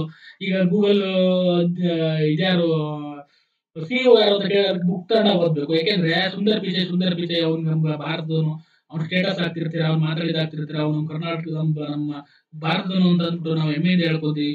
ಈಗ ರಿಷಿ ಸುನಕ್ ಇದಾದ ಅದೆಲ್ಲ ಪೇಪರ್ ಅಲ್ಲಿ ನ್ಯೂಸ್ ಅಲ್ಲಿ ಓದಿರ್ತೀವಿ. ಮತ್ತೆ ಸ್ಟೇಟಸ್ ನೋಡಿದ್ರೆ ನಿಮ್ಗೆ ಎಷ್ಟು ವಿಷಯ ತಿಳ್ಕೊಂತೀರಾ. ವಾಟ್ಸ್ಆಪ್ ಸ್ಟೇಟಸ್ ನೋಡಿದ್ರೆ ಗೊತ್ತಾಗ್ಬಿಡುತ್ತೆ ಯಾರು ಕೊಹ್ಲಿ ಎಷ್ಟು ಹೊಡೆದ, ಕೊಹ್ಲಿ ಏನೋ ಅಚೀವ್ಮೆಂಟ್ ಆಯ್ತು ಅಂತಂದ್ರೆ, ಯಾರಾದ್ರೂ ಒಬ್ರು ಸಾಧನೆ ಮಾಡಿದ್ರೆ ಎಲ್ಲ ವಾಟ್ಸ್ಆಪ್ ಅಲ್ಲಿ ಹಾಕಿರ್ತೀವಿ ಆಲ್ಮೋಸ್ಟ್ ಗೊತ್ತಾ, ಇಲ್ಲ ಸ್ಟೇಟಸ್ ಶೇರ್ ಮಾಡಿರ್ತೀವಿ. ಅದನ್ನ ತಿಳ್ಕೊಂಡ್ರೆ ಸಾಕು. ಏನಕ್ಕೆ ಏನಾದ್ರು ಈಗ ಒಲಿಂಪಿಕ್ ನಡೀತಾ ಇರುತ್ತೋ, ಯಾರೋ ಗೆದ್ರೆ ಏನ್ ಮಾಡ್ತಾರೆ ಸ್ಟೇಟಸ್ ಹಾಕ್ತಾರೆ. ಪಿ ವಿ ಸಿಂಧು ಗೆದ್ರೆ ಸ್ಟೇಟಸ್ ಹಾಕಿರ್ತೀವಿ, ನಮ್ಮ ಮೀರುಬಾಯಿ ಚಾನಲ್ ಗೆದ್ರೆ ಸ್ಟೇಟಸ್ ಹಾಕಿರ್ತೀವಿ. ಆ ಸ್ಟೇಟಸ್ ಹಾಕ್ಬಿಟ್ಟು ಒಂದ್ 2 ನಿಮಿಷ ಗೂಗಲ್ ಮಾಡಿ ನೋಡಿದ್ರೆ ಆಯ್ತು, ಏನಕ್ಕೆ ಗೆದ್ರು, ಯಾವ ವೇಟ್ ಲಿಫ್ಟಿಂಗ್ ಅಲ್ಲಿ ಗೆದ್ರ, ಯಾವ್ದು ಗೆದ್ರು, ಅದನ್ನ ಕರೆಂಟ್ ಅಫೇರ್ಸ್ ಅಂತ ಅಂದ್ಬಿಟ್ಟು ಅದನ್ನ ಬುಕ್ಕಲ್ಲಿ ಕೂತ್ಕೊಂಡು ಓದಿ. ವರ್ಲ್ಡ್ ಕಪ್ ಗೆದ್ರಪ್ಪ ಯಾರು, ಅರ್ಜೆಂಟೈನಾದವ್ರು ಗೆದ್ರು. ಯಾರು ಗೆದ್ರು? ಅರ್ಜೆಂಟೈನಾ ಗೆದ್ರು. ಯಾರ ಮೇಲೆ ಗೆದ್ರು? ಸ್ಪೇನ್ ಫ್ರಾನ್ಸ್ ಮೇಲೆ ಗೆದ್ರು. ಯಾರು ಎಷ್ಟು ಗೋಲ್ ಹೊಡೆದ್ರು, ಯಾರು ಮ್ಯಾನ್ ಆಫ್ ದಿ ಮ್ಯಾಚ್ ಆಯ್ತು ಅಂತ ಅದನ್ನೆಲ್ಲ ಸ್ಟೇಟಸ್ ಹಾಕ್ತಿರ್ತಾರೆ. ಮೆಸ್ಸಿ ಅಭಿಮಾನಿಗಳು ಆಗ್ತಿರ್ತಾರೆ. ಹಿಂಗೆ ನೆಕ್ಸ್ಟ್ ಸೋಷಿಯಲ್ ಮೀಡಿಯಾದಲ್ಲೂ ಕಲಿಯೋದು ತುಂಬಾ ಇರುತ್ತೆ ಗೊತ್ತಾಯ್ತಾ. ನಾವು ಅನ್ಕೊಂತೀವಿ ನಮ್ಮ ಸರೌಂಡಿಂಗ್, ನಾವು ಏನ್ಕೊಂತೀವಿ ಬುಕ್ಕಲ್ಲೇ ಓದ್ನು, ನಮ್ಮ ಸರೌಂಡಿಂಗು, ನಮ್ಮ ಎಲ್ಲಾ ಟೆಕ್ನಾಲಜಿ ಎಲ್ಲ ಗೊತ್ತಿದೆ. ನಿಂಗೆ 5G ಟೆಕ್ನಾಲಜಿ ಬಂದಿದೆಯಪ್ಪ, ನಿನ್ ಮೊಬೈಲ್ 5G ಅಂತ ತೋರಿಸ್ತಾ ಇದೆ ಈಗ. Up to your phone to up to your network to 5G ಅಂತ ಬರುತ್ತೆ. ಏನು ಸುಮ್ಮನೆ ಗೂಗಲ್ ಮಾಡು, what is 5G, what is the difference between 5G and 2G. ಗೊತ್ತಾಯ್ತಾ. ಆರ್ಟಿಫಿಷಿಯಲ್ ಇಂಟೆಲಿಜೆನ್ಸ್ ಅಂತ ಹೇಳ್ತಾ ಇರ್ತೀವಿ. ಏನು ನೀನ್ ಡೈಲಿ ಯೂಸ್ ಮಾಡ್ತೀಯಾ, ನೀನೇನಾದ್ರು ಟೈಪ್ ಮಾಡಕ್ ಹೋದಾಗ ಅಥವಾ ನೀನೇನಾದ್ರು ಗೂಗಲ್ ಸರ್ಚ್ ಮಾಡಿದಾಗ ಅದು ನಿಮಗೆ ಸಂಬಂಧಪಟ್ಟಂಗೆ ಒಂದು ಪ್ರಾಡಕ್ಟ್ ತೋರಿಸ್ತಾ ಇರುತ್ತೆ. ಎಕ್ಸಾಂಪಲ್, ಈಗ ಏನಾದ್ರು ಕ್ರಾಕ್ಸ್ ಚಪ್ಪಲಿ ಬಗ್ಗೆ ಅಥವಾ ಯಾರೋ ಒಂದು ಚಪ್ಪಲಿನೋ ಅಥವಾ ಯಾವ್ದೋ ಒಂದು ಲೈಕ್ ಬ್ಯಾಗೋ ಅಥವಾ ಏನಾದ್ರು ಒಂದು ಮೆಟೀರಿಯಲ್ ಸರ್ಚ್ ಮಾಡ್ತೀವಿ ಅನ್ಕೋ, ಫೋನ್ ಸರ್ಚ್ ಮಾಡಿರ್ತೀವಿ ಅನ್ಕೋ, what is the price of iPhone ಅಂತ ಕೇಳ್ತೀವಿ, ಐಫೋನ್ 13 ಅಂತ. ನಿಮ್ಗೆ ತುಂಬಾ ಯಾವ ಬ್ರ್ಯಾಂಡ್, ಯಾವ ಕಂಪ್ನಿನಲ್ಲಿ ಎಷ್ಟು, ಯಾವ ಮಾರ್ಕೆಟ್ ಅಲ್ಲಿ ಎಷ್ಟು ದುಡ್ಡಿದೆ, ಯಾವ ಕಂಪ್ನಿ ಮೊಬೈಲ್ ಫೋನ್ಸ್ ಇದೆ, ಈ ನಿಮ್ ರೇಂಜ್ ಅಲ್ಲಿ ಎಷ್ಟು ಮೊಬೈಲ್ ಫೋನ್ಸ್ ಇದೆ, ಎಲ್ಲ ತೋರಿಸುತ್ತೆ. ಇದೆ ಆರ್ಟಿಫಿಷಿಯಲ್ ಇಂಟೆಲಿಜೆನ್ಸ್ ಅಂದ್ರೆ ನೀನು ಒಂದು ಮಾಡೋ ಕೊಟ್ಟ ಇನ್ಪುಟ್ ಡಾಟಾ ಉಪಯೋಗಿಸ್ಕೊಂಡು ನೀ ಯಾವ್ದು ಅವಶ್ಯಕತೆ ಇದೆ ಅಂತ ಅದು ನಿಮಗೆ ತೋರಿಸ್ಕೊಡುತ್ತೆ. ಇದೆ ಆರ್ಟಿಫಿಷಿಯಲ್ ಇಂಟೆಲಿಜೆನ್ಸ್. ಇದನ್ನೇ ನೀವು ಜನರಲ್ ತಿಳ್ಕೊಂತಾ ಹೋಯ್ತು ಅಂದ್ರೆ ಡೆಫಿನೆಟ್ಲಿ ಸೈನ್ಸ್ ಅಲ್ಲಿ ಅಥವಾ ಏನು ಕರೆಂಟ್ ಅಫೇರ್ಸ್ ಅಲ್ಲಿ ಅಥವಾ ಜಿಕೆ ನಲ್ಲಿ ಆರಾಮಾಗಿ ಪಾಸ್ ಮಾಡಬಹುದು.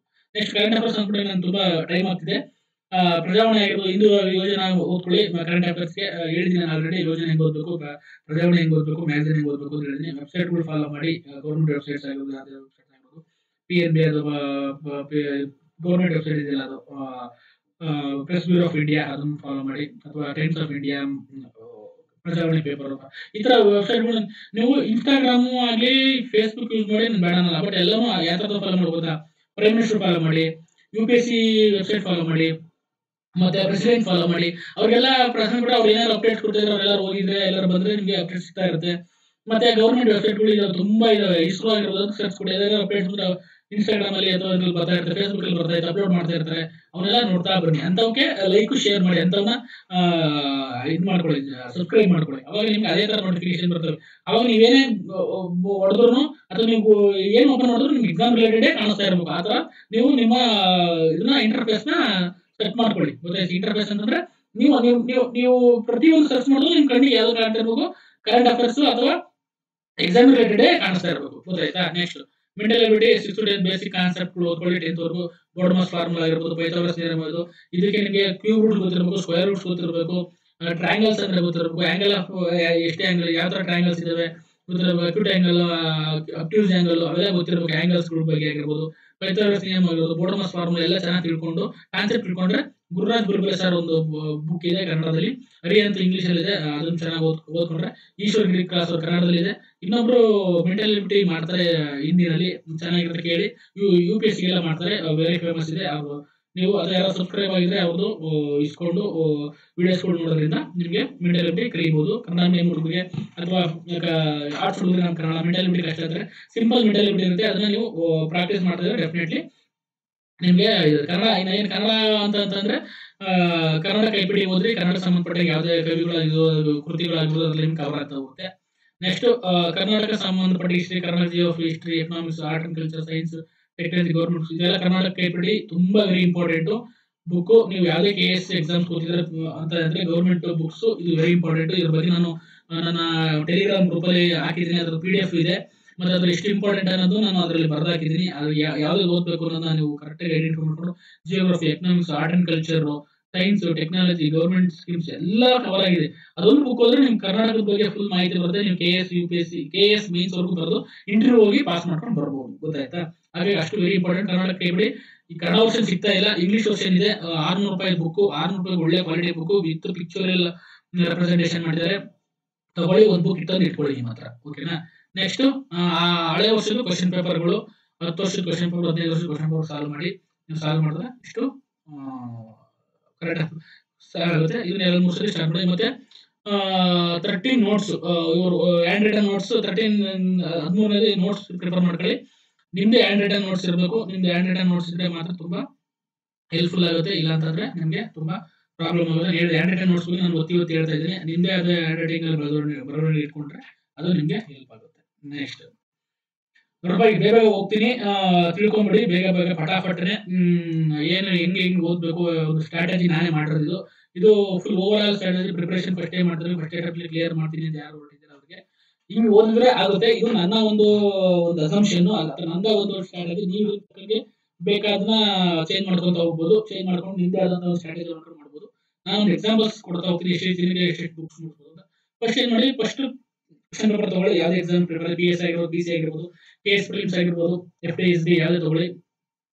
ಏನ್ ಮಾಡಿ, ಫಸ್ಟ್ ಪ್ರಶ್ನೆ ಪತ್ರಿಕೆ ನೋಡಿ, ಒಂದು ವ್ಯೂ, ಬರ್ಡ್ ವ್ಯೂ, ಎಲ್ಲ ಏನೇನ್ ಕ್ವಶನ್ಸ್ ಇದೆ, ಏನೇನ್ ಟಾಪಿಕ್ಸ್ ಮೇಲೆ ಕ್ವಶನ್ಸ್ ಕೇಳಿದ್ರೆ, ಯಾವ ಸಬ್ಜೆಕ್ಟ್ ಕ್ವಶನ್ ಇದೆ, ಏನೇನ್ ಕವರ್ ಆಗಿದೆ, ಅದ್ರ ಬಗ್ಗೆ ಎಲ್ಲ ಏನ್ ಮಾಡಿ ಓದ್ಕೊಳ್ಳಿ.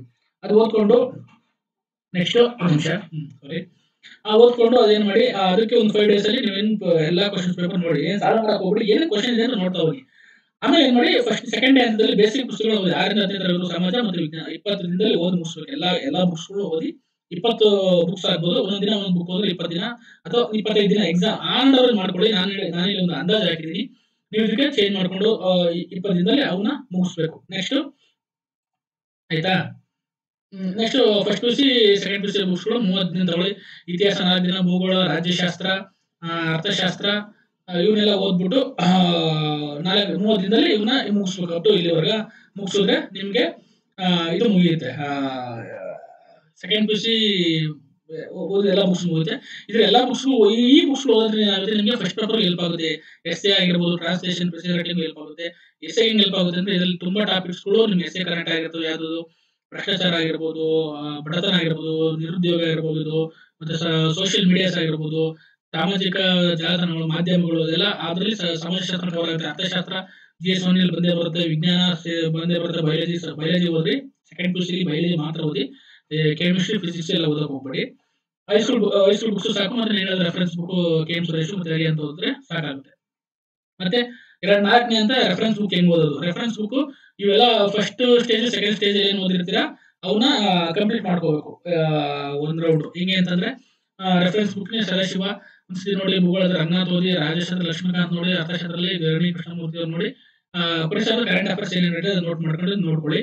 ಇವನ್ನ ಓದ್ಕೊಂಡು 15 days ರೆಫರೆನ್ಸ್ ಬುಕ್ ನೋಡಿ. ಅಂದ್ರೆ ಬರೀ ಓದಕ್ಕೆ ನೋಟ್ಸ್ ಮಾಡೋದಲ್ಲ, ಬರೀ ಓದ್ಕೊಂಡು ಹೋಗೋದಷ್ಟೇ. ಅದನ್ನ ನೋಡ್ಕೊಂಡು ಇತಿಹಾಸದಲ್ಲಿ ಸದಾಶಿವದಲ್ಲಿ ಏನೇನಿದೆ ಸಾಧ್ಯವಾದ್ರೆ ಮೇನ್ ಇಂಪಾರ್ಟೆಂಟ್ ಅಂಡರ್ಲೈನ್ ಮಾಡ್ಕೊಂಡಿರಿ ಅಥವಾ ಮಾರ್ಕರ್ ಮಾಡ್ಕೊಂಡಿರಿ. ಅದನ್ನ ನೋಟ್ಸ್ ನೋಡೋಕೆ ನಿಮ್ಗೆ ತುಂಬಾ ಹೆಲ್ಪ್ ಆಗುತ್ತೆ. ಇದು ಈ ತರ 4ನೇ ಅಂತ ರೆಫರೆನ್ಸ್ ಬುಕ್ ಓದೋದು. ಗೊತ್ತಾಯ್ತಾ. ನೆಕ್ಸ್ಟ್ 5ನೇ ಅಂತ ಮೇಲೆ 2-3 ಬಾರಿ ಓದಿದ್ಮೇಲೆ ರಿವಿಷನ್ ಮಾಡುವ. ಮತ್ತೆ ಇಂಪಾರ್ಟೆಂಟ್ ಮಾರ್ಕ್ ಮಾಡ್ಕೊಂತ ಹೋಗೋದು. ಅಂದ್ರೆ ಈಗ ಓದಿರ್ತೀಯ ಅದನ್ನ ಈಗ ಬೇಸಿಕ್ ಓದಿರ್ತೀಯ, ರೆಫರೆನ್ಸ್ ಬುಕ್ ಹೈಸ್ಕೂಲ್ ಬುಕ್ಸ್ ಓದಿರ್ತೀಯ, PU ಬುಕ್ ಓದಿರ್ತೀಯ, ಮತ್ತೆ ರೆಫರೆನ್ಸ್ ಬುಕ್ ಓದಿರ್ತೀಯ.